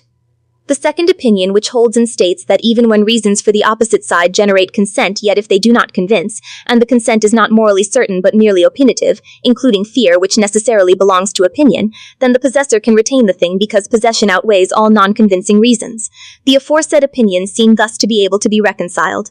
It is certain that legitimate possession grants each one a certain right to retain the thing until it is established by law otherwise, as commonly say and concry. Who concede this saying that good faith possession produces a certain right which should prevail over probable law, and not merely morally certain of another. The reason is because legitimate possession entails itself a presumption of certainty regarding the justice of the possessor. Therefore, even if there is a probable judgment against the possessor and no probability assists him, nevertheless there remains the presumption arising from the very possession itself, which confers upon him a certain right, which cannot be overcome except by reasons of certain law of another through convincing certain certainties. Therefore, the first proposition saying that the possessor is bound to restore when he has an opinionary assent contrary thereto and no affirmative proof for himself, surely must be understood as meaning that when the possession would be in some way weak, such as doubtful or begun with doubtful faith, so that no legitimate presumption seems to arise from it for the possessor, then indeed there would be no probability assisting him, but only an opinionative judgment would have the thing itself to be alien. For otherwise, because then mere possession, even if no other reason were to support it, grants to it a certain right, which cannot be overcome except by certain opposing reasons, not however by a probable opinion, which necessarily includes fear. And this is clearly indicated by where he says that a presumption arising from possession prevails for the possessor, lest he himself be deprived thereof, yet it does not necessarily follow according to law that another's claim shall prevail over his possession through a superior proof overcoming such presumption of possession. From this he rightly concludes Gonpre. It is asked, what if the possessor of good faith, through culpable negligence, neglects to use due diligence when doubt unexpectedly arises, but it might possibly not be possible for the true Lord to be found thereafter? Lacroix Lib. 3p2, n 564 cited, and with 1d, 3p2, n 9. Bonic of Condecretum, 1, question 2, part 2, note 8, versicle, restoration, n 9, with point. I think, however, that restitution should not be made according to the quantity of doubt. So if reasons from both sides were equal, the thing itself or its value would have to be restored by half but less, and perhaps very much less, because that hope of dominion could not be estimated as worth half the value of the thing, but much less. Considering the equal probability of reason on one side and a certain right of possession on the other, which favored the possessor and still does favor him, for the possession of a thing is considered much more valuable than the possession of hope. It is noted, however, N7, cum, Villal, and others, that if the possessor begins to doubt through probable reasons, he is indeed bound to inquire into the truth, but otherwise, if he were to doubt by reasons only tenuous, it is noted with Vasquez, point lay quod cum possessor etiam qui cum dubio inceperit possidere rem habuerit a possessore bonae fidei si postea diligentia fit in possibilis nihil tenetur restituere ipse enim in omne jus ilius legi tamen tunc succeit. What then is to be said in doubt whether, if you have swallowed anything of food or drink, you can then receive the roncaglia in the same title in Salmantica in the chapter 7, with others, for it is not sufficient to satisfy doubtfully when a certain law does not permit communication without fasting, moreover because that seems not to lack a grave irreverence. Others, however, as De Lugo in the Disputation on the Eucharist point out. 8 and 9, 1 Tract C5 and 36, Diana, Tome 2, Tract 4, on Sacrum Resolution 29, Lacroix, Part N. Sporer of Sacre, together with Sacardin, and others say that in such a doubt it is possible for you to communicate well. The reason for this is that the law of jejunium is not positive in such a way as to prescribe jejunium as absolutely necessary for communion, but it is prohibitive, by which whoever partakes of any food or rather drink before approaching communion is prohibited from doing so, lest earthly food be conjoined with divine. That, says Lugo Loc, Sit, is constituted by the council. Blessings Receiving Taunt states that anyone who has taken any food is forbidden to consecrate an oblation on the altar. The same rule appears in the 7th Council of Toledo. Can, too, is found. No one, even if he has taken any amount of food or drink, may presume to celebrate Mass. Moreover, in the Ecumenical Council of Constantinople, Session 13, paragraph In Nomine Sancta, etc., it is said, the authority of the sacred canons and the approved custom of the Church have preserved that such a sacrament should not be conferred after a meal nor received without fasting from food or drink, except in cases of infirmity or some other necessity by law, or with the concession or admission of the Church. Therefore, given that the law of fasting is prohibitory, namely that no one may communicate after having taken food, it follows that the breaking of the fast is prohibited, so that communication may be forbidden. But in doubt whether a case has occurred by which the prohibition of the law is is in force, he is not bound to abstain from communion, while still then he possesses his freedom. For the precept that no one should communicate after food is not opposed by one who, the examination having been made, does not know that he has taken anything. Therefore, licitly in doubt concerning the breaking of communion bread, he communicates, for since by that very case the communication is forbidden solely because he has broken the communion bread, he possesses the liberty of communicating until it is established that the breaking has taken place. This reason does not seem to be despised as futile. At least in that case where the law prohibits communion, it does not seem certain, and as doubtful matters do not obligate. As for the second reason offered against irreverence, disputation question. If a person has eaten in doubt about whether the hour of midnight has already sounded, may he communicate on the following day? The answer, he may, because the condition of someone in that situation is better than when contrary presumptions are not so strong that the actor already believes the 12th hour has struck. Assume a probable conscience. How many kinds of species of probability might be enumerated? What is the nature of probability with regard to facts, and what is its nature concerning law? Never is it permissible to use the probability of a fact with danger of harm to another, whence we are bound to follow an opinion in matters of faith. Is a physician bound to follow an opinion? Was it decreed that a less safe remedy be used? What if the patient's recovery is hopeless? By what means should the judge follow the opinion? What kind of minister is in the collation of the sacraments? What if necessity should arise? May an opinion probable be used in regard to contracting matrimony, and in regard to the jurisdiction of the confessor, case in which it is presumed that the Church will supply?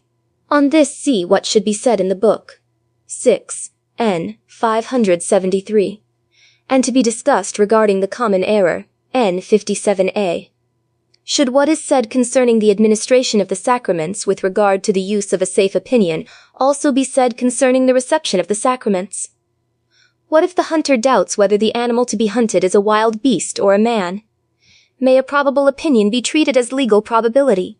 On a barely probable opinion, concerning a very probable opinion. Discussion on the use of moderately probable opinions. Consentium is the state in which, when one is confronted with a probable opinion, he forms for himself a practical dictate of reason from certain reflected or concomitant principles pertaining to lawful action.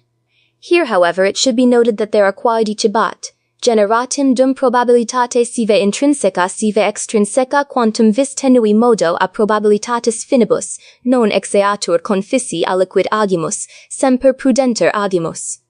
It is probable which is fortified by a weighty foundation, whether intrinsically from the reason itself or extrinsically from authority, such that it can draw the assent of a prudent man to itself, although accompanied by the fear of opposition.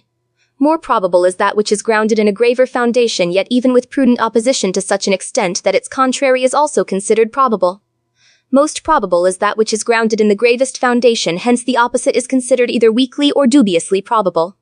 With this opinion we always make use, as is evident from the proposition condemned by Alexander VIII, which said, "It is not permissible to follow the most probable of the probable. The opinion or judgment is morally certain which excludes every prudent fear of falsity, so that its opposite is considered altogether improbable. The opinion is then safe which recedes from every danger of sin, more secure which recedes more from such a danger, although it is not fortified by more firm reasons. Then it must be noted that there is one kind of probability for fact and another for law. The probability of the fact is that which pertains to the truth of the thing, namely whether the sacrament conferred with such matter is valid or null, whether a contract entered into with such a pact is usurious or not. The probability of law, however, concerns the integrity of the action, that is, whether it is licit to confer a sacrament with such matter or to enter into a contract based on such. Given these premises, we say that it is never licit to use the probability of fact with regard to a risk of harm to another person or oneself, because such a probability does not minimally diminish the risk of harm, for if that opinion is false, the proximate or acting party will not be prevented from causing harm. For example, if baptism conferred with saliva were truly null, so that the child remains without baptism, the contrary probability cannot possibly affect validity. From this it follows, it is never licit in matters of faith and in all things necessary to eternal salvation to follow an opinion even less probable. 11 Proscripta. But we are bound to follow the safer sentence for any other religion, if false, and even if it appears somewhat more probable than another, by embracing it instead of the safer one will not escape damage to their eternal salvation. 44. A doctor is bound to use medicines that are safe and beneficial to the patient. He cannot resort to less probable remedies when a more probable or safer one is available, for in medicines what is more probable is also more secure for the health of the sick person. 45. But it is doubted whether, when a certain medicine does not appear, the physician may use a less probable remedy, leaving the more probable one unused. They affirm Axor, but they are more likely to deny it themselves. There is doubt. When hope of salvation for the sick is lost, should the physician apply remedies he himself doubts whether they will help or harm? It is certain and widely known, if it is probable that the remedy will prove beneficial, he may indeed must apply it when he lacks greater certainty. It is certain it is not permissible to apply even a desperate remedy to the sick person about whom it is unknown whether it is beneficial or harmful for experimentation on the sick person. Thus commonly with Neon or Perez, etc. Reason because it is illicit to seek an experiment with danger to the risk of death for the infirm or with acceleration of that.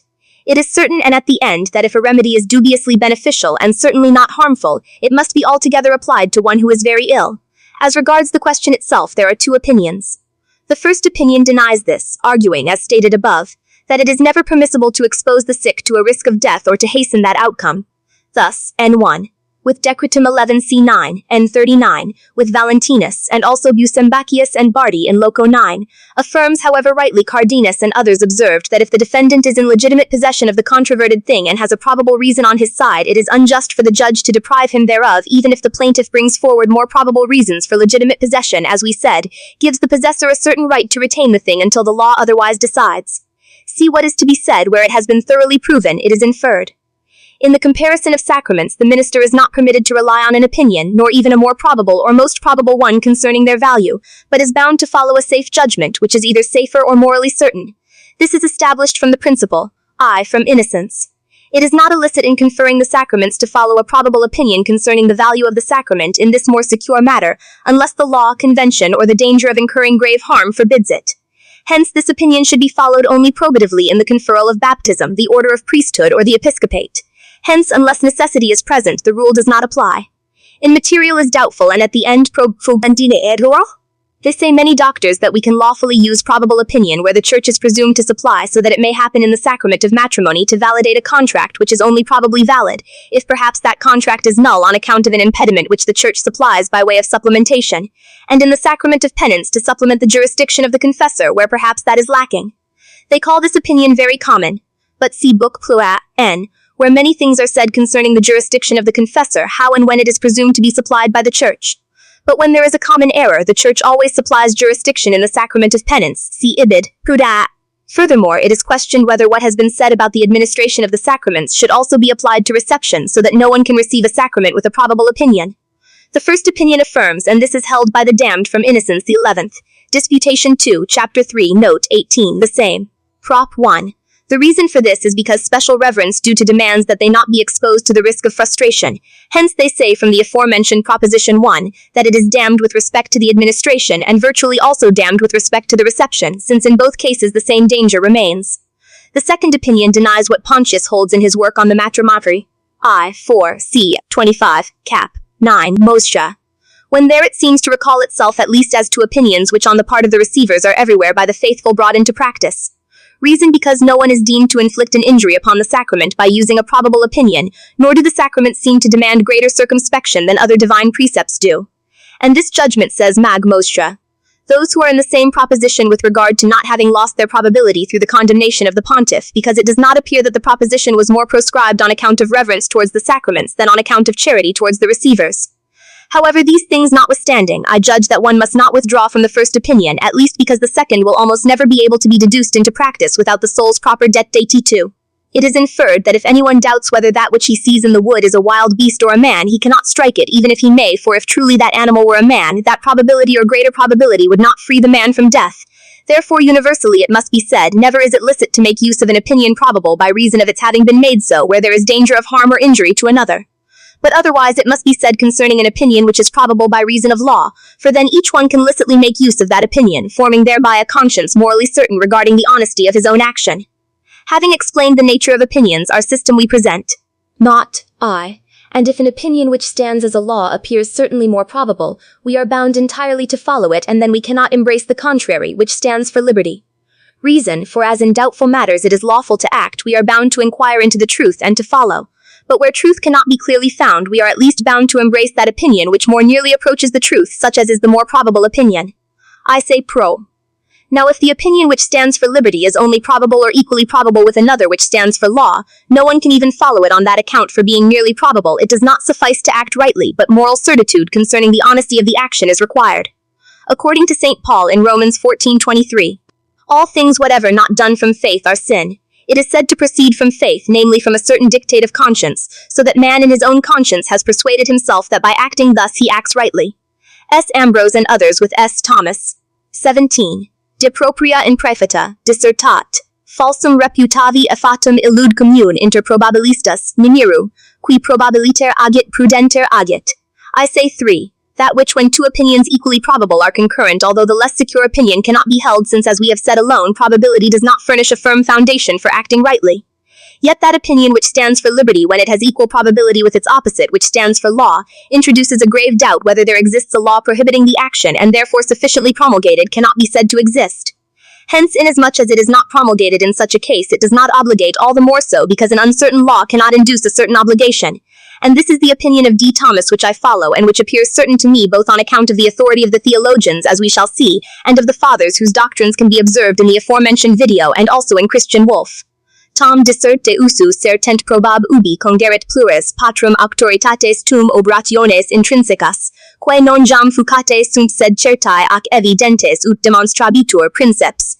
Theologi, D. Thomas Quaest 90, Art 1 sic docet lex claedam est regula et mensura actuum secundum quam inducitur aliquis ad agendum vel ab agendo retrahitur dicitur enim lex aligandoquia obligat ad agendum.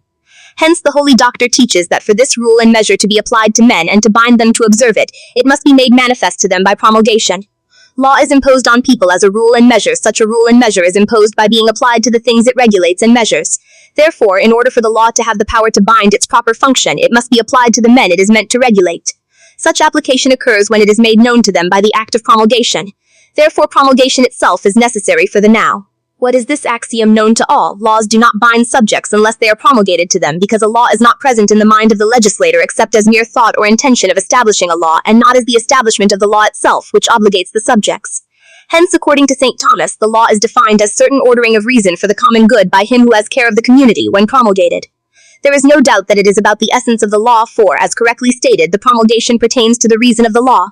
Adit Cardinalis. Gatti, Theol. Tom. 2. Tra. Pachita. Delig. Q1. Dub. 3. Paragraph 3 Num. 18. That promulgation is indispensably required to obligate subjects. To this end, that the law in the second act oblige, it is indeed indispensably required that it be proposed to the subjects by promulgation. The same is taught by Dominicus Soto in his work on Justice and Law, Book 1, Question 1, Article 4, thus stating, "No law has the force of a law before promulgation, but then they are established when they are promulgated." And immediately he adds, "Therefore this conclusion permits no exception." Dr. Gallus Duvalius writes the same thing in and P. Gonet Sip, writes on law.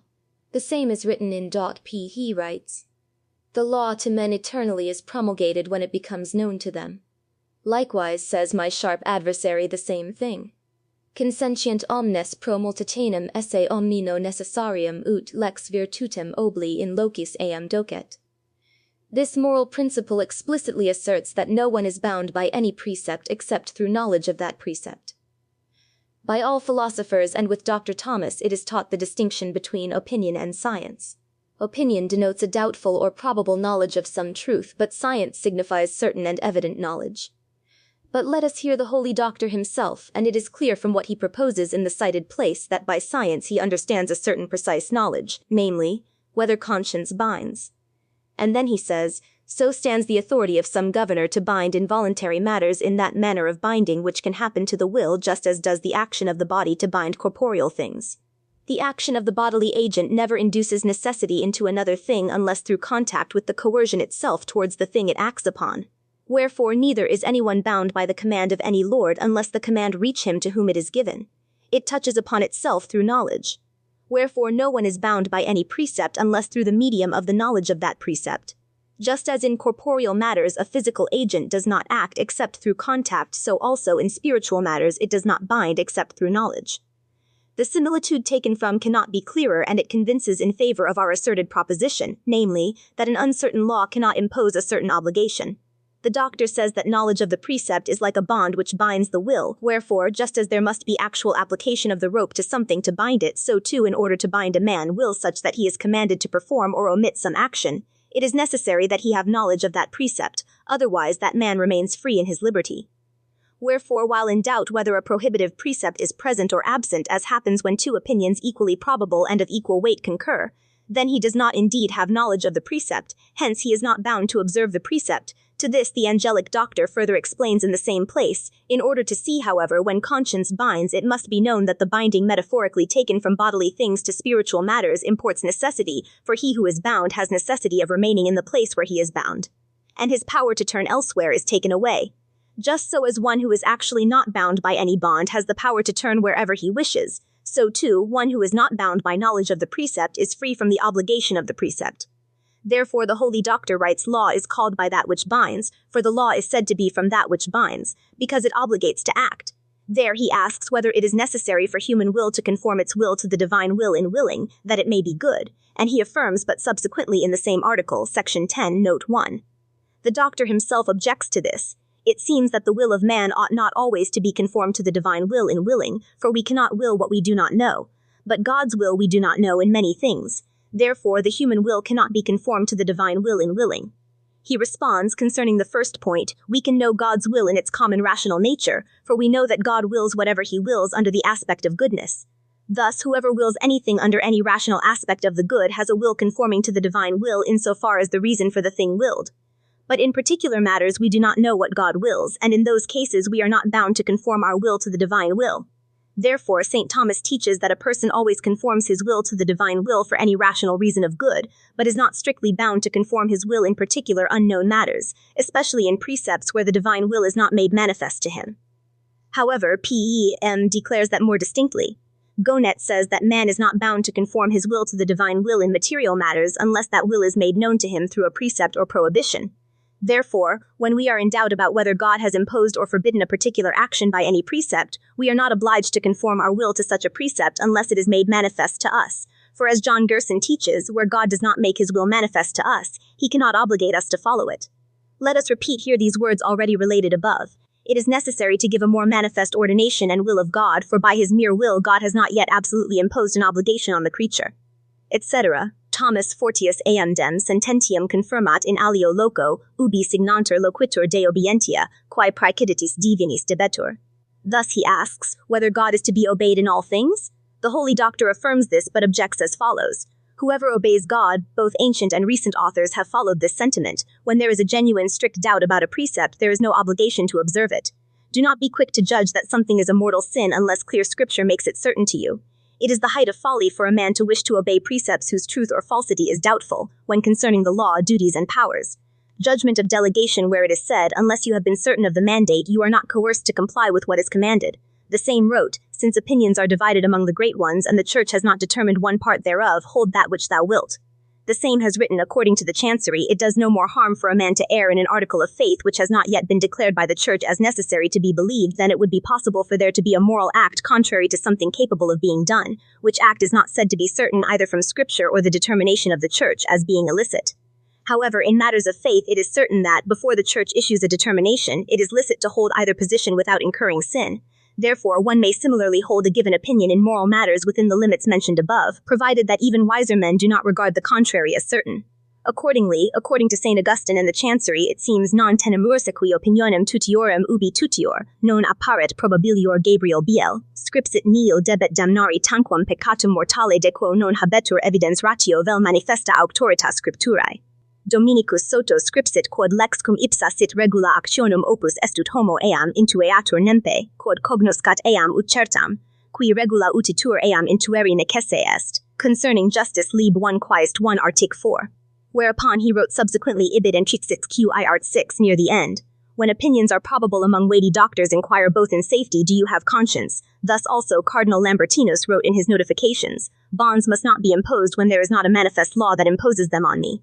The most learned Melchior Canus, writing against Scotus, who was obliging sinners to elicit contrition on whatever feast day, says, there is no human or evangelical law by which this precept is asserted proferent et tacebimus. Canus Friflif 4, DQ2, Prop 3. And there in N5 he writes thus, for since I do not know from where those doctors have wandered to this opinion, I freely dare to deny that this commandment has been sufficiently examined. Joseph Roquefort, Provost of Valencia, wrote, in the case in which by diligence it is not ascertained whether a law is imposed, but the matter remains doubtful, it does not oblige, whether it be a law or a natural precept. P. Suarez writes, while a probable judgment that no law prohibits an action is such a law as is not sufficiently proposed to man. Hence, since the obligation of the law inheres in itself and does not press until it is certain concerning that. From Section 6 in Volume 5, in Part 3, Dr. Number, the same was written by P. Joannis id Alphonsus Dominicanus. If there is a doubt concerning the very existence of the law, whether such a law exists, whether it has been published, whether this case is comprehended in such a law, with due diligence and during the doubt do not conform yourself to such a law or obligation. The same is held by the recent author P. Eusebius Amort, a very erudite German known everywhere on account of his doctrine and whose many notable works are commonly known.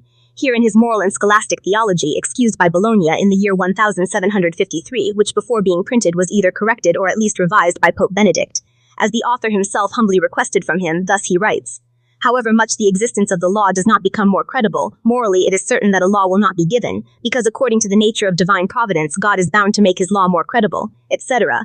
Elsewhere it is said that when two opinions are equally probable, a direct legal prohibition is not enacted because in that case the law is not sufficiently promulgated, which is an essential characteristic of law. The same opinion is held by Vasquez Caput Manstrius Theol, Holzmann, First Treatise on Morals, 209 pages and 113 annotations, Roncaglia, Moralia, Second Book, Third Chapter on the Last Things, the 11th Treatise on the Last Things, and many others which we omit for brevity. Given therefore the principle handed down by and abundantly demonstrated beyond that, namely, that no one is bound by any precept unless through knowledge of that precept, which amounts to saying that an uncertain law cannot impose a certain obligation, it necessarily follows that, morally speaking, where two equally weighty opinions concur, there is no obligation to follow the more prudent one. If anyone, however, were to set forth a reason concerning the certainty of this sentence, he will be briefly answered from all things proved in this momento, because a doubtful law does not bind. And if he proceeds to ask why a doubtful law does not bind, we will answer with this succinct argument, lex non sufficienter promulgata non obligat eam. A doubtful law is not sufficiently promulgated, therefore a doubtful law does not bind. Whoever would wish to cast doubt upon this argument should prove either that a law, even if not promulgated, obligates, or that a doubtful law is truly promulgated against what and others commonly teach expressly, as we have seen, but never will any such proposition be proved forever. This, therefore, is the conclusion of this judgment. Considering the equal weight of both opinions, a doubtful person should remain in suspense and cannot act, but considering the force of the law, since itself it is not sufficiently promulgated in that very case, it does not oblige nor bind. And thus man, as being not bound by such a doubtful law, is made certain of his liberty, and so can act rightly.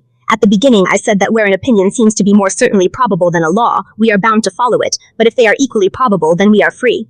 However, objected to me, saying that this second proposition proves too much, namely, if we are not bound to follow an opinion as law when an opinion for liberty is equally probable, because then the law would be doubtful, nor are we bound to follow an opinion as law when an opinion for liberty is less probable, because even a less probable opinion makes the law doubtful and insufficiently promulgated. But I respond that since the more secure opinion is certainly more probable, in that case, as I stated at the beginning of this exposition, although the law may be entirely certain, yet on account of that greater probability the opinion pro leg appears morally truer, and consequently the law itself is also morally or sufficiently promulgated, and thus the law cannot then be called strictly speaking wholly doubtful, only some broad doubt remains in that case, which does not permit one to depart from the more secure opinion. When, however, the opinion which stands for liberty is of equal moment, then there is strict doubt concerning the existence of the law. Therefore, at that time there is no obligation to embrace the stricter opinion, nor to observe the law whose very existence is entirely doubted whether it exists or does not exist. It is evident from the very dictate of nature that we are permitted to act in any manner which the law does not prohibit, as Heineccius writes thus saying, God permits to the liberty of man all that he neither commanded nor prohibited. Thus, for example, when God forbade humanity only the tree of the knowledge of good and evil, the first people rightly inferred that they were free to eat all other fruits. When the obligation of the law ends, this is further confirmed with greater validity by texts of civil and canon law, for it is said each one can do what he wishes unless it is prohibited by law. Item, however, chapter 13. When in law, according to it is stated thus, unless from a certain mandate you have emerged, you are not compelled to carry out what is commanded. Wherefore teaches that this is to be held as a common and certain axiom in natural law, thus writing that which is not prohibited by any law is called lawful. In the fourth place, distinguishably 15th question 2nd article 4th answer 2. Hence it ineptly argues a certain author, saying, where there is doubt whether the law is present, consequently also there is doubt whether freedom is present. Incorrectly he argues, for where there is doubt whether the law exists, it is certain that the law does not oblige, as we noted above, namely, no one is bound by any precept unless through the medium of the knowledge of that precept. It is evident that science imports a certain knowledge of the law, and this is also clear in reason, because until the law is doubtful it is not sufficiently promulgated, and hence a law not sufficiently promulgated does not have the virtue of obligating or binding, as he says, according to what was stated at the beginning. Wherefore, where there is no binding or prohibitive law, man acts rightly as he teaches in the place shortly cited above. But before I conclude this dissertation, I do not wish to omit responding to two objections which I find raised by Father Flavio Ricci in the Moral Theology of Father Anaclino, recently reformed by himself, where he writes thus: "All divine and human laws are certain and sufficiently promulgated, hence the controversy does not fall on the existence of the law or its promulgation, but on the extension thereof. Therefore, in a particular case we must apply the general law to it and investigate whether that case is comprehended by the law or not. It is false to assert that, when two opinions of equal weight concur, the law certainly does not apply. He himself concedes two things. First, that our liberty becomes doubtful, and second, that the rule of canon law and doubts, the more secure way is to be chosen. Applies he even cites Scripture, he who loves danger perished in it, and I reply that when it is doubtful whether a case falls under the law, we do not say the law certainly does not extend, but rather that although the general law, e.g. do not steal, do not kill, is certain in its existence and promulgation, with respect to that particular case its application and promulgation are both doubtful, and therefore, since there is doubt whether the law extends to that case, it certainly does not bind as an obligation, for, as I have shown above, when the law is doubtful it is not right to restrict a man's liberty, which remains free until clearly that very thing did Dr. Thomas acknowledge when he said that law is like a bond, which while it has been applied to someone by contact, still retains the power to turn in whatever direction it wishes. These are the words of the holy Dr. Trinsaint. From this he drew the following conclusion: no one is bound by any precept unless through knowledge of that precept. Ibid. This, however, is especially confirmed elsewhere by St. Thomas, where he wrote thus: some law is a rule and measure of actions according to which one is induced to act or restrained from acting. For law is called so from binding because it obliges to act, 1290 Art 1, but the measure says the cardinal. However, no one can rightly measure his actions unless the standard is certain and unambiguous.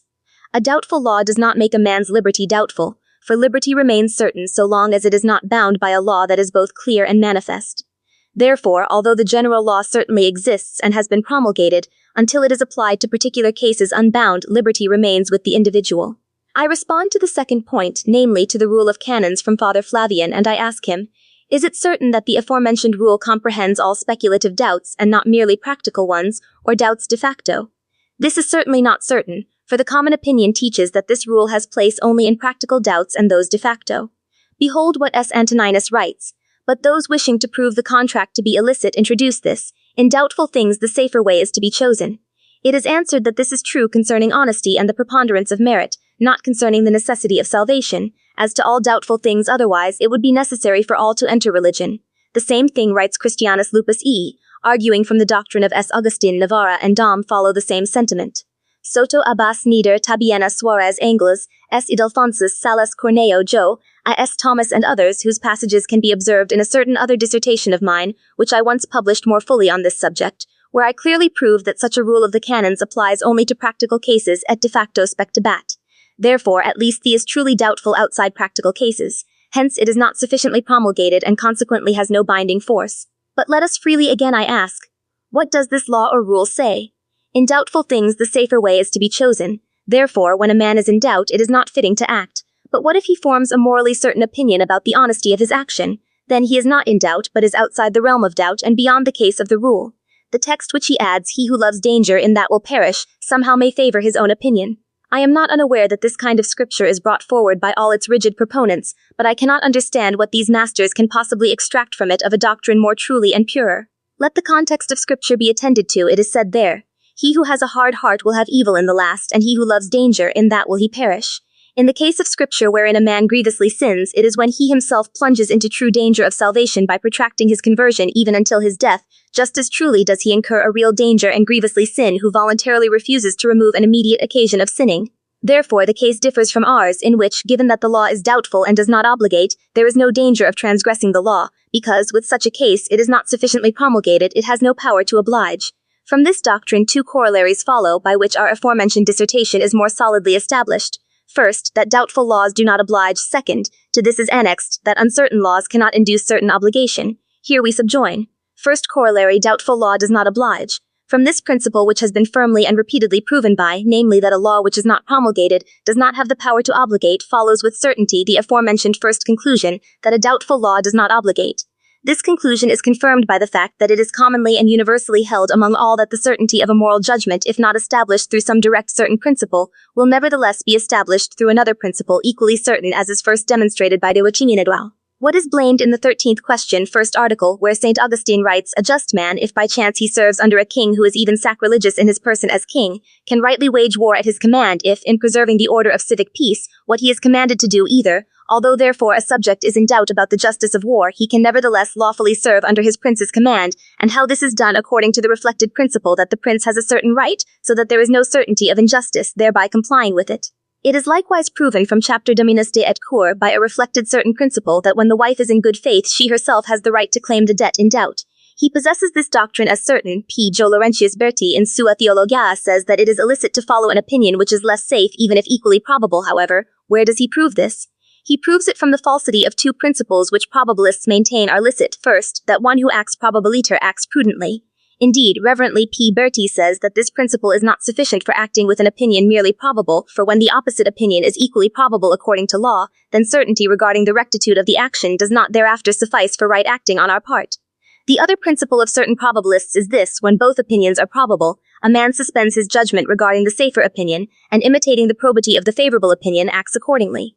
But justly does P. Berti reproach this same principle, for it cannot make us certain about the honesty of an action, since such a suspension of judgment is merely voluntary, whence it cannot be excused as genuine ignobility, and thus in that way the doubt cannot be removed. Wherefore Berti concludes, given that another foundation for removing doubt is lacking, except for the mere probability of a benevolent opinion, it will in no way be permissible to us to employ that opinion. But otherwise it is, writes Berti himself, in a case where besides that probability of opinion, another reflected reason presents itself from elsewhere, whether it be a certain principle which in practical morality renders us certain about the honesty of an action. For then our certainty of judgment does not rest on the probabilistic reasons of that opinion, but rather on the certain reflected principle that supervenes. And the religious also furnishes an example who, doubting whether he can dispense with fasting, yet can certainly dispense with it if there be pressed upon him a superior's precept whereby he is made certain that he can take food without sin. Another example is given by a possessor, who, having a holding lawfully possessed under good faith, may lawfully pursue his possession when a doubt arises, provided he is assured by a learned man that it will be returned to him without danger, for no one is held to be legitimately deprived of possession in which he is doubtfully entitled. Hence thus concludes, without doubt this judgment of practical morality can be formed by reflection on the previously perplexed mind in this agreement. The same P. Wigand of the Order of Predicators writes, saying, "It is more credible that there be no sin in acting with a speculative conscience that is dubiously inclined, having an acceptable practical. The reason is that he who acts thus prudently judges himself to act licitly and honestly in those circumstances." Tract A, Bex 1. Consentient Domini Ballerini, in sua opere qui titulus Moralium Actionum Regula sive, questio de opin probabili qui licet strenue rigidam sententiam tueantur huic tamen doctrinae tanquam certe libenter subscribunt dicendo quod in praxi ex directis principiis minime certis incertum est ex certo reflexo, principio fit omnino certum. They themselves also bring forward many examples in this regard, and notably that very doubt about an impediment to the contracting of matrimony which we mentioned above, namely, although it is uncertain according to the direct principles whether the doubting spouse can render what is due, nevertheless according to the reflected principle which is deduced from the canon and reason he can securely render it prenisse.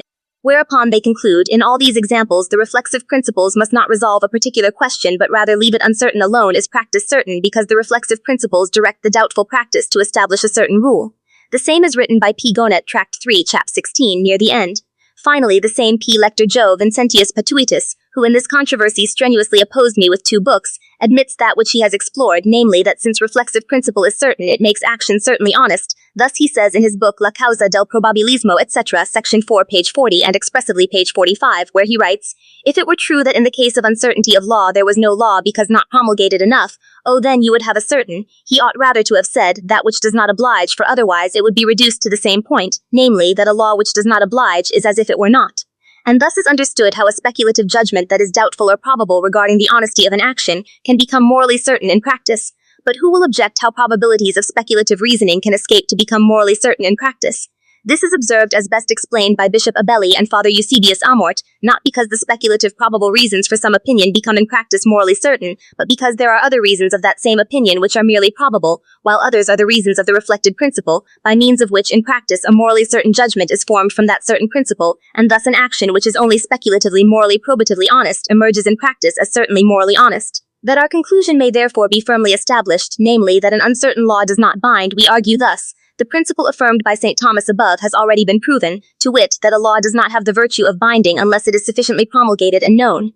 Eusebius Amort, the German, a man const 1753, after it was corrected at Rome by the order of Benedict XIV, to whom the author himself offered supplicatory prayers that he should take care that the work, before its publication, be revised by the prudent theologians at Rome, and, where he judged it necessary, be corrected.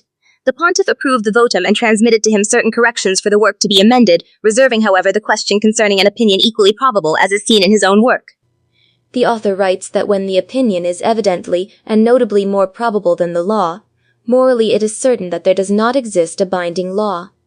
God, in accordance with his divine providence, wills to bind his law, and therefore he is bound to make its existence evidently and notably more probable. Whenever the speaking the very existence of the law does not render it more credible, morally it is certain that there is no transgression, because according to the nature of divine providence, God is held to render his religion more credible, not merely by itself. He understands by this, not by itself, not by that law itself, but by reasons which make that law notably more probable for us. Then elsewhere he adduces a reason, namely that strict law sufficiently lacks promulgation, without which it is neither law nor binding obligation. In this case, namely when both opinions are equally probable, no direct prohibitionary law is given, because in this case there is not sufficient promulgation of the law, which is an inseparable and essential character of the law, for indeed it is solely through such promulgation that the law becomes more credible. Question. He also adds that the fathers sensed this. In a strict doubt where the judgment of the mind inclines to neither part, the fathers leave to man the power of following the more benign. Thus they acknowledge some general principle whereby a prudent judgment may be formed concerning the non-existence of the law. And indeed St. Gregory Nazianzen, speaking in his oration about certain Novatians, says, "Do you give power to youths and widows to enter matrimony on account of the licentiousness of youth? Palus hoc facere minime dubitavit qui te magistrum profiteris. Ad hoc minime post baptismum, you say? By what argument do you confirm that? Either prove that it is thus situated, or if it is not such, do not condemn it. If, however, the matter is doubtful, let humanity and ease prevail." Also St. Leo's epistle to Rusticus of Narbonne, as it appears in the preface, is found in the canon. Just as some matters cannot be removed by any reasoning, inasmuch as they are precepts of the Decalogue or forms of the sacraments, as explained by the glossa, so many things must be tempered for the necessities of the times or the conditions of different ages. This consideration must always be preserved, so that, in doubtful or obscure matters, we follow nothing contrary to the precepts of the gospel, nor anything adverse to the decrees of the Holy Fathers. He says that it is to be followed, for bishops ought to permit their subjects to use less rigid opinions where those opinions do not oppose either the gospel or the teachings of the Fathers. Regarding your own life, be severe; regarding another, be kind. They join. St. Augustine briefly confirms the whole of what we say, for that which is neither contrary to faith nor to good morals must be regarded indifferently. Sermon 294, chapter 11, column 224, item S. Augustine briefly confirms all that we have said. What is neither proved to be contrary to faith nor to good morals must be regarded as indifferent. Therefore, any action that is not permitted must be shown to be contrary to faith or morally certain to be against good morals. Moreover, St. Ambrose, writing to Januarium, reproaches those who have too timid a spirit and think in doubts that nothing is right except what is known to be certain, either by authority of Mat, or by tradition of the Church, or for the utility of correcting life. In his words, "For often grieved I have sensed many disturbances among the sick to be caused by the contentious obstinacy or superstitious timidity of certain brothers, who in matters such as these, which cannot reach a certain conclusion through the authority of Mat, nor through the universal tradition of the Church, nor for the utility of correcting life, consider nothing right except what they themselves do. So contentious are they in raising questions that unless they themselves do it, they think nothing right." SN 3. Basilius autem accedit, who speaking about certain matters wrote, "Consideranda autem sunt, et species juris jurandi, et verba, and animus quo jure verunt, and sigillatim quae verba addita fuerunt." To such an extent that, if there is absolutely no means of easing the matter, such must altogether be dismissed. Therefore he advised merely dismissing them or refusing to hear them, since there would be no entirely favorable or benign reason for them. Moreover, Bernard of Mat, speaking generally about matters disputed on both sides, thus writes to Hugo of Mat, "Indeed, each one is secure in his own sense where neither a certain reason nor paris col." 634. Therefore, says the Holy Doctor, one should safely proceed by following those opinions which are founded on certain reason or authority, so weighty that no one can depart from it without opposition. He adds, however, the one who, acting on your part concerning whom the Pope can dispense, brings forward 3 opinions in the middle and thereafter concludes. Which of these 3 opinions is more true I confess that I do not know, and it suffices that any one of them can be sustained. If, however, anyone wishes to accept this last one, no manifest obstacle prevents him. In 4th question, 3rd Decretal, Article 2. 3 questions. He does not say that any of them should be preferred as more secure, but rather that each one can be borne and accepted. Furthermore, Melchiorem Cainum we proceed to cite, who in his attack on the Scotist opinion obliging offenders to perform acts of contrition on all festive days for their production, wrote, "There is no human right nor evangelical one by which this precept is asserted, let them bring it forward and we will be silent." Relect 4 de Paem P4. Question 2, subdit. Quoniam ignoro unde ad hanc opinionem, doctores illi venerant libere possum quod non satis explorate praeceptum est negare. It seems that Scotus held this opinion, writing, since the negative side is more probable, one does not expose oneself to sin by following the less probable affirmative side in cases of doubt. Therefore, according to Scotus, following an opinion that is equally probable is not sinful. The same thing Cardinal Lambertinus wrote likewise, having been created pontiff under the name Benedict XIV, saying, "I should not impose leges when there is no manifest law that imposes them." But let us now proceed to the intrinsic reasons for our judgment, on account of which we shall always severely maintain the matter from its own principles. Angelico Doctor. St. Thomas thus defines law. Some rule is law, and the measure of acts according to which someone is led to acting or is withdrawn from acting, for law is so called, from binding because it obligates one to act piebulen. Then the same teaches this rule or measure of the law, so that it may be incumbent upon the subjects to observe it through a manifest promulgation, wherefore proposes the question, whether promulgation is part of the essence of the law. And thus responds, law is imposed on others as a rule and measure, but the rule and measure are imposed in this way, namely by being applied to those who are ruled and measured. Wherefore, in order that may obtain the power to bind to virtue, which is proper to the law, it must be applied to men who ought to be regulated according to it. Such an application is made so that it is brought to their knowledge from the very moment of promulgation. Therefore, promulgation itself is necessary for the law to have its proper force. Therefore, the law does not have the power to oblige before promulgation, for, as Gratian writes in the Decretum, in these matters, in distinction 4, then do laws acquire their force and are properly called laws. Laws become such, and hence elsewhere, S. Thomas defines a law thus. A certain ordering of reason for the common good promulgated. Let the words be noted, promulgation, ordination. This promulgation, however, is altogether necessary for binding not merely in human laws but also in divine and natural ones, as that same holy doctor teaches. For in the said article he first objects this, the natural law has a chief reason of law, but the natural law does not need promulgation, therefore it is not part of the nature of law to be promulgated.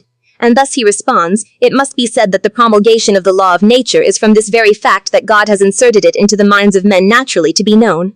Therefore, St. Thomas does not deny that the law of nature requires no promulgation. He says only that the promulgation of the natural law is not done in a human manner, but by the natural light which God implants in human minds.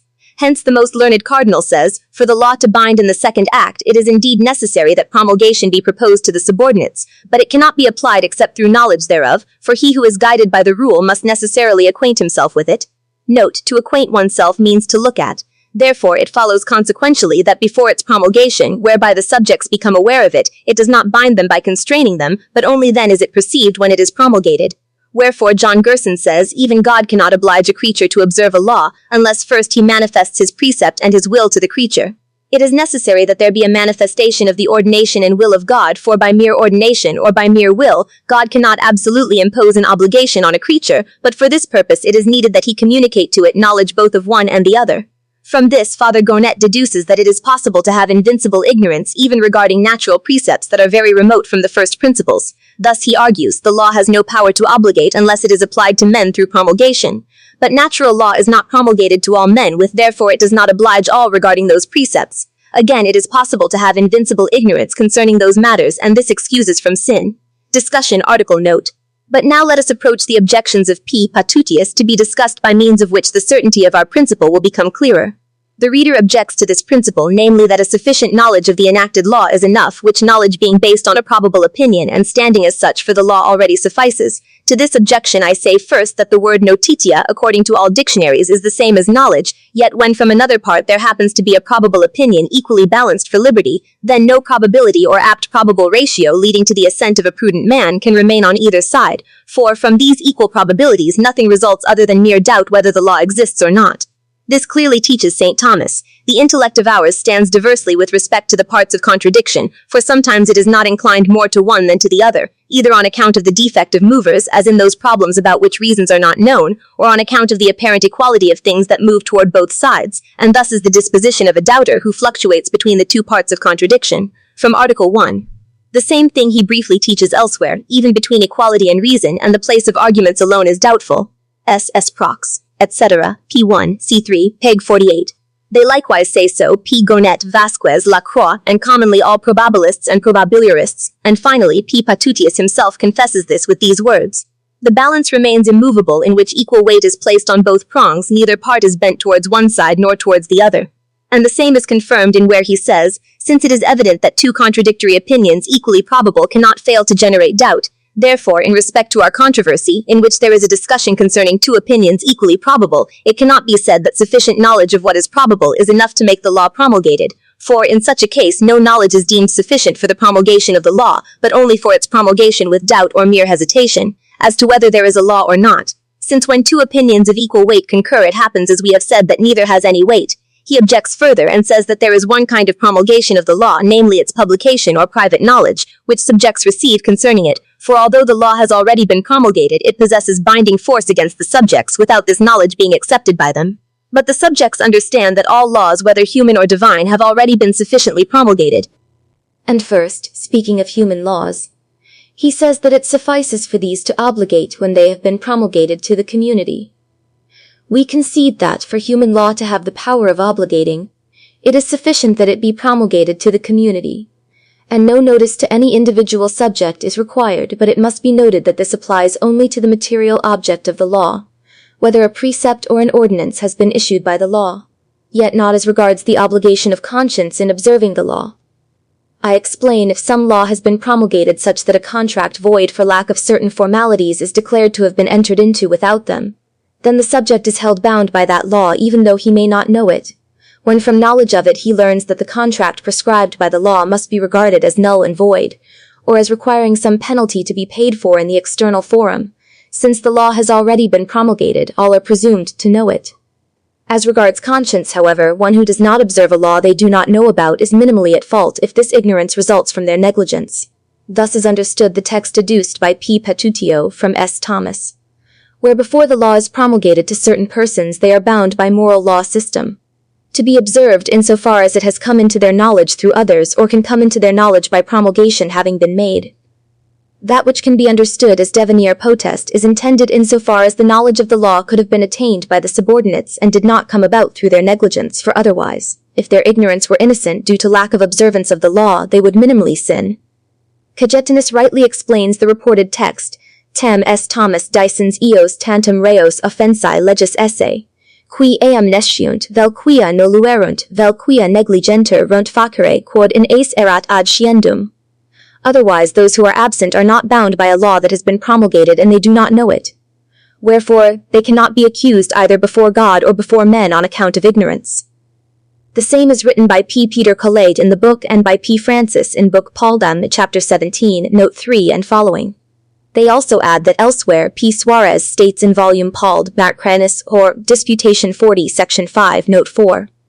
Aroios in 1-2 Q 97 Disputation 3 difference 3. Tapia Contra Novo Pauld Disputation Dubium. Conclusion, chapter number and Pauld. Not only are those to be reckoned ignorant who altogether do not know the law, but also those who, after due diligence, doubt about it, for the law, as we have said, does not bind unless it is applied to the subjects by certain not doubtful knowledge. That is also transmitted by the same Tem. He teaches no one is bound by a precept except through the medium of knowledge of that precept. On the article. But on this text there will be more discourse to come. Thus concerning human laws, but speaking of divine laws, says that they were promulgated from eternity and had from eternity possessed the perfect virtue of obligating before created things heard and knew the law. He says that this proceeds from the fact that the eternal law has from eternity a causal, virtual, and eminent promulgation, which afterwards also introduces a formal promulgation in time. This he deduces from the words of S. Thomas, who says, "It must be said that promulgation is made both by word and by writing, and in either case the eternal law has a promulgation on the part of God promulgating it, because the divine word is eternal, and the writing of the book of life is eternal. but on the part of the creature hearing and seeing there cannot be an eternal promulgation. Article 1, Question 91, Answer 1, Add 2. However, I assert and shall clearly demonstrate that the eternal law with regard to men is not a proper law, for the proper law insofar as it pertains to them is the natural law, which although it is a participation in the eternal law, yet itself is that by which men are properly bound, since the natural law is promulgated only to men and is applied by the light of reason. I at least say, as other theologians speak, that although the eternal law had in itself the power to bind in its first act, nevertheless it was not actually a binding law either in its second act until it had been proposed and through its knowledge applied to creatures. Hence I assert with St. Thomas and all theologians. How Duvalius speaks. Finally, you will doubt whether the eternal law has always had and now has a true and proper reason for a law. I respond in time, when creatures were created to have in fact the reason of a law, and this same reason truly and properly is imparted and imposed upon all creatures as subjects.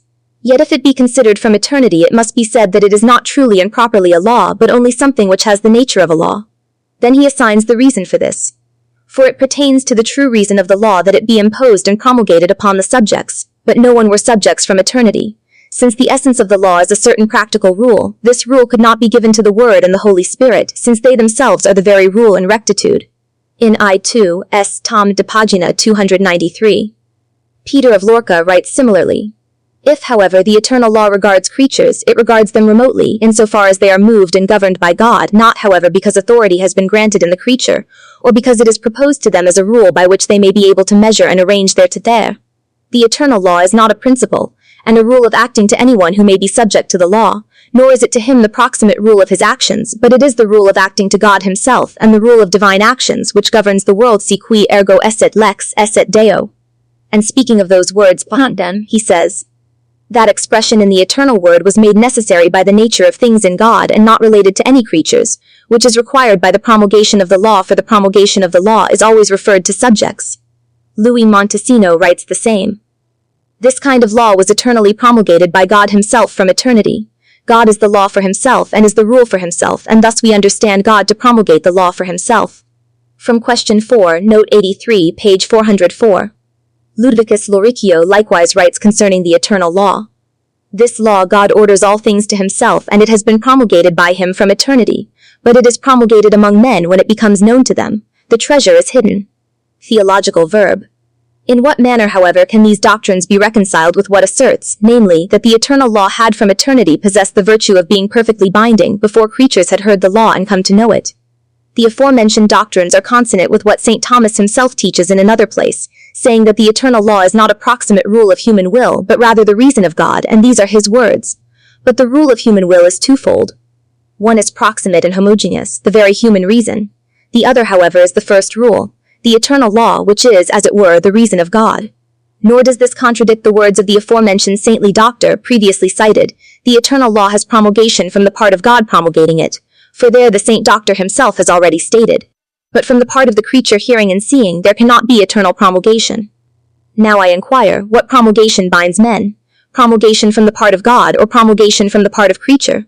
That is declared by the same St. Thomas in the place where he said that in order for the law to obtain the power of obliging through virtue, it must be applied to men. Such an application is made through this, namely, when it is brought into their knowledge from the very promulgation itself. And then, objecting to it that he does not need the promulgation of the natural law for himself, he responds, that the promulgation of the natural law is from this very fact that God inserted it naturally knowable in the minds of men. Now I argue, if it were true that Stem had sensed the eternal law because it has an eternal promulgation, men would have been bound from eternity before they themselves knew the law. On this account he would have responded that the natural law, which is a participation in the eternal law, does not need promulgation but himself. He replied that the promulgation of the natural law takes place when it is known by men through natural light. He could not respond otherwise, for he had previously firmly established in the same article that no law has the force of obligation unless its knowledge among men is derived from promulgation. Add what St. Thomas teaches elsewhere, where he asks whether there is any natural law in us. Thus he responds, it must be said that law, since it is a rule and a measure, can be twofold in something, one way as a regulator and measurer, another way as regulated and measured, because insofar as it participates in some respect of the rule, thus it is regulated, and such participation of eternal law in rational creature is called natural law.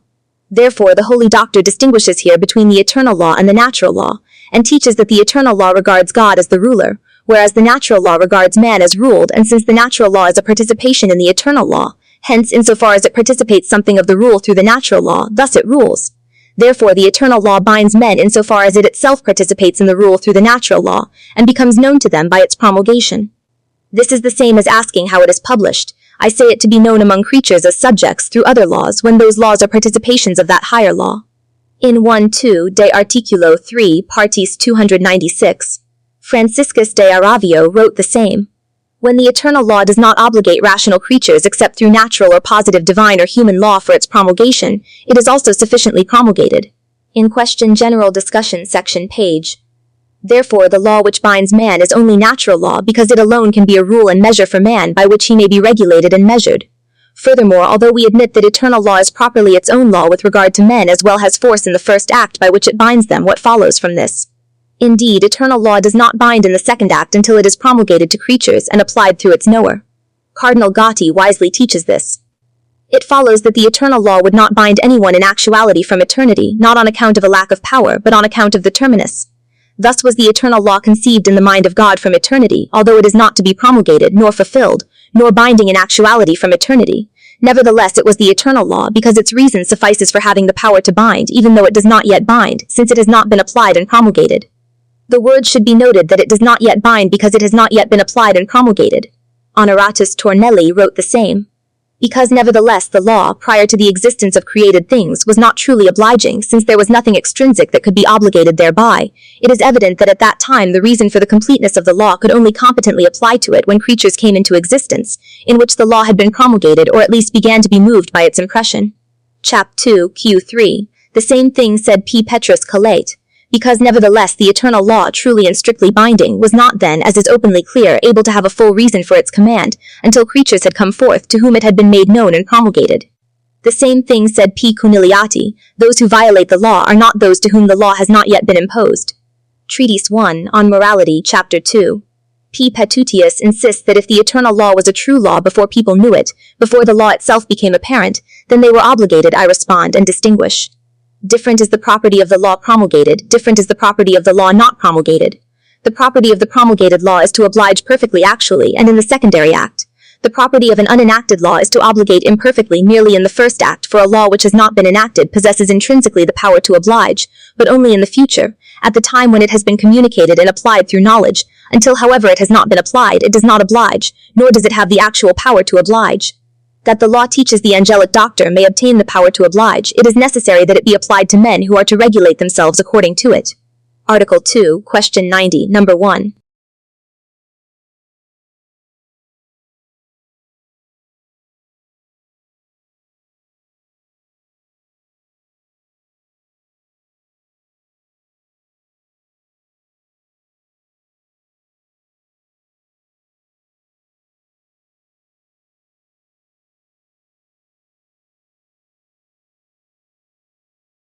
Nothing therefore hinders what the Cardinal writes.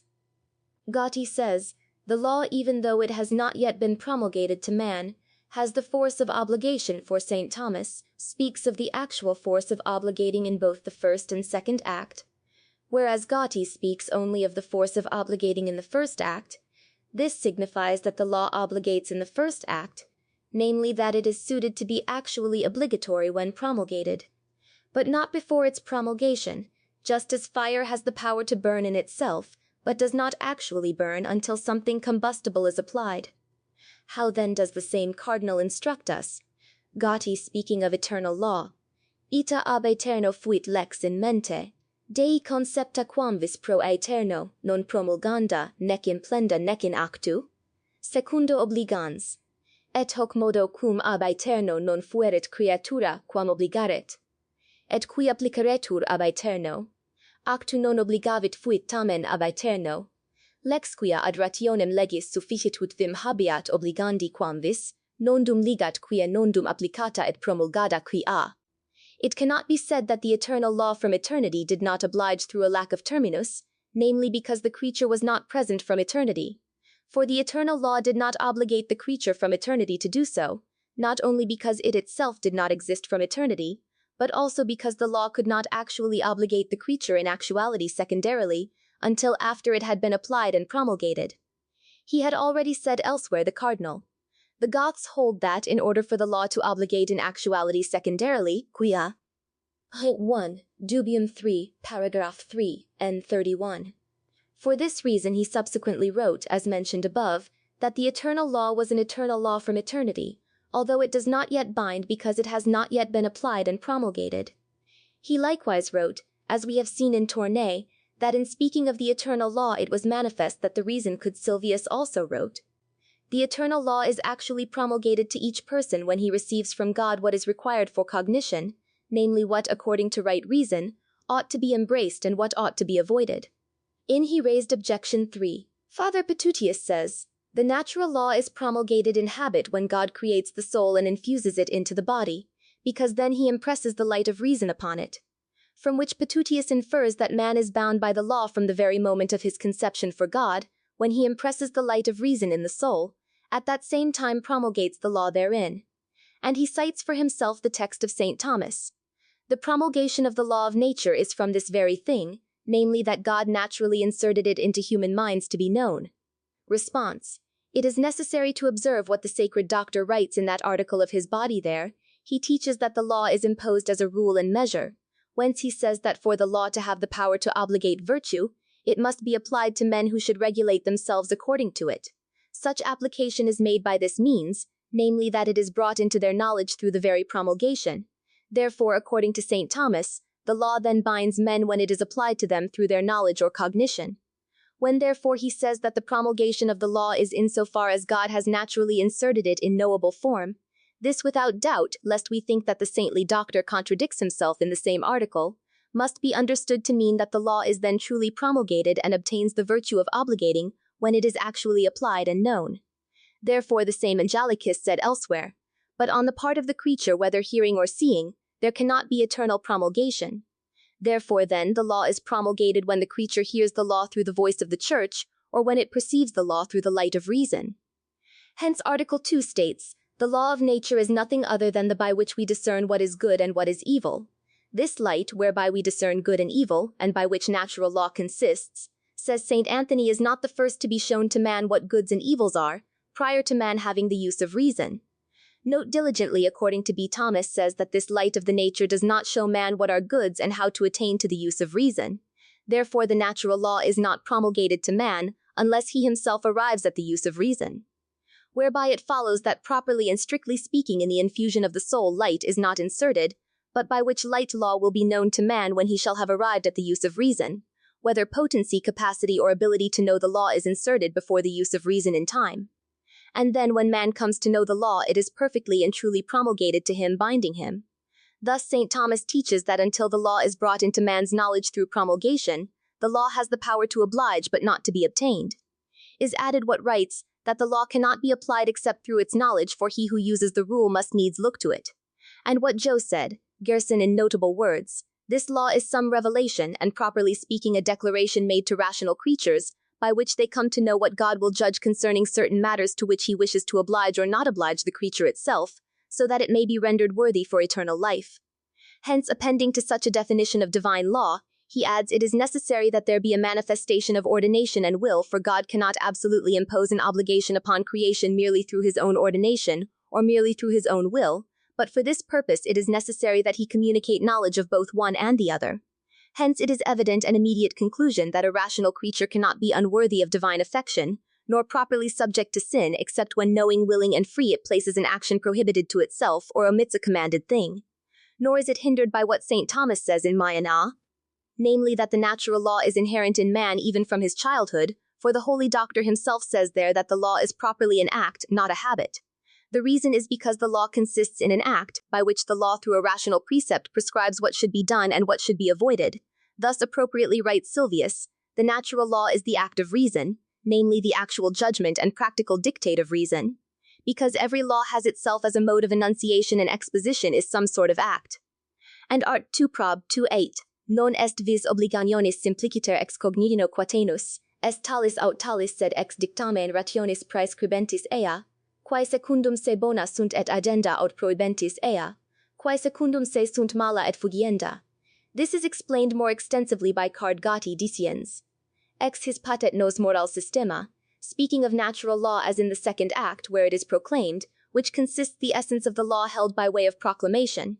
But if we take the natural law in its first act, thus in power and somewhat in habit, the natural law is even then while one does not consider the principles thereof in act, since the light of reason always remains in the intellect which God has infused into each rational creature at its creation, whence if one possesses the use of reason it can form a judgment and dictate about what should be done or omitted.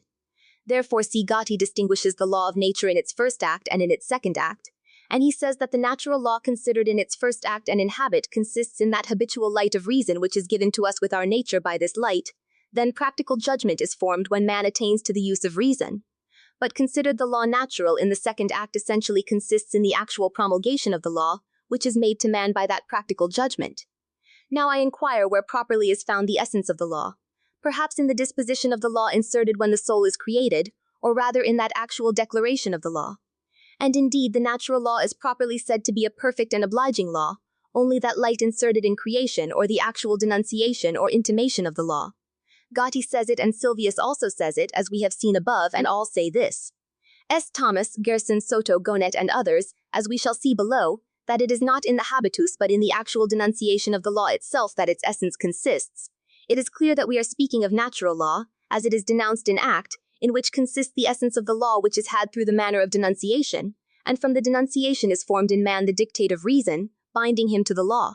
Sylvius does not think differently, while he says the natural law is inserted in man when the soul is poured into him, for there he acknowledges a difficulty, how through that habitual insertion of the law a man can be bound, without the law having first been made manifest to him et propterea subdit. Ideo ad endum est legem naturalem quasi promulgari in habitu, eo ipso quod Deus illam mentibus hominum imprimit mineris. Therefore Sylvius calls this first insertion of the law in man, while it is conceived one as a kind of promulgation in habitu, and names the other absolute promulgation, which actually takes place when the law becomes known to man. Certainly, therefore, offering this argument, he intends to say that that imprint made in man before he actually knows the law is not sufficient for obligating him, wherefore he adds, hence it must be said, etc. And afterwards he says, actual promulgation occurs then when man receives knowledge of the law, because this is both sufficient and necessary promulgation by which man is bound to the law according to which he must be measured. And that Sylvius undoubtedly held thus is evident from what he elsewhere writes. The eternal law was an eternal law materially, yet it was not formally and actually binding unless there is an actual promulgation.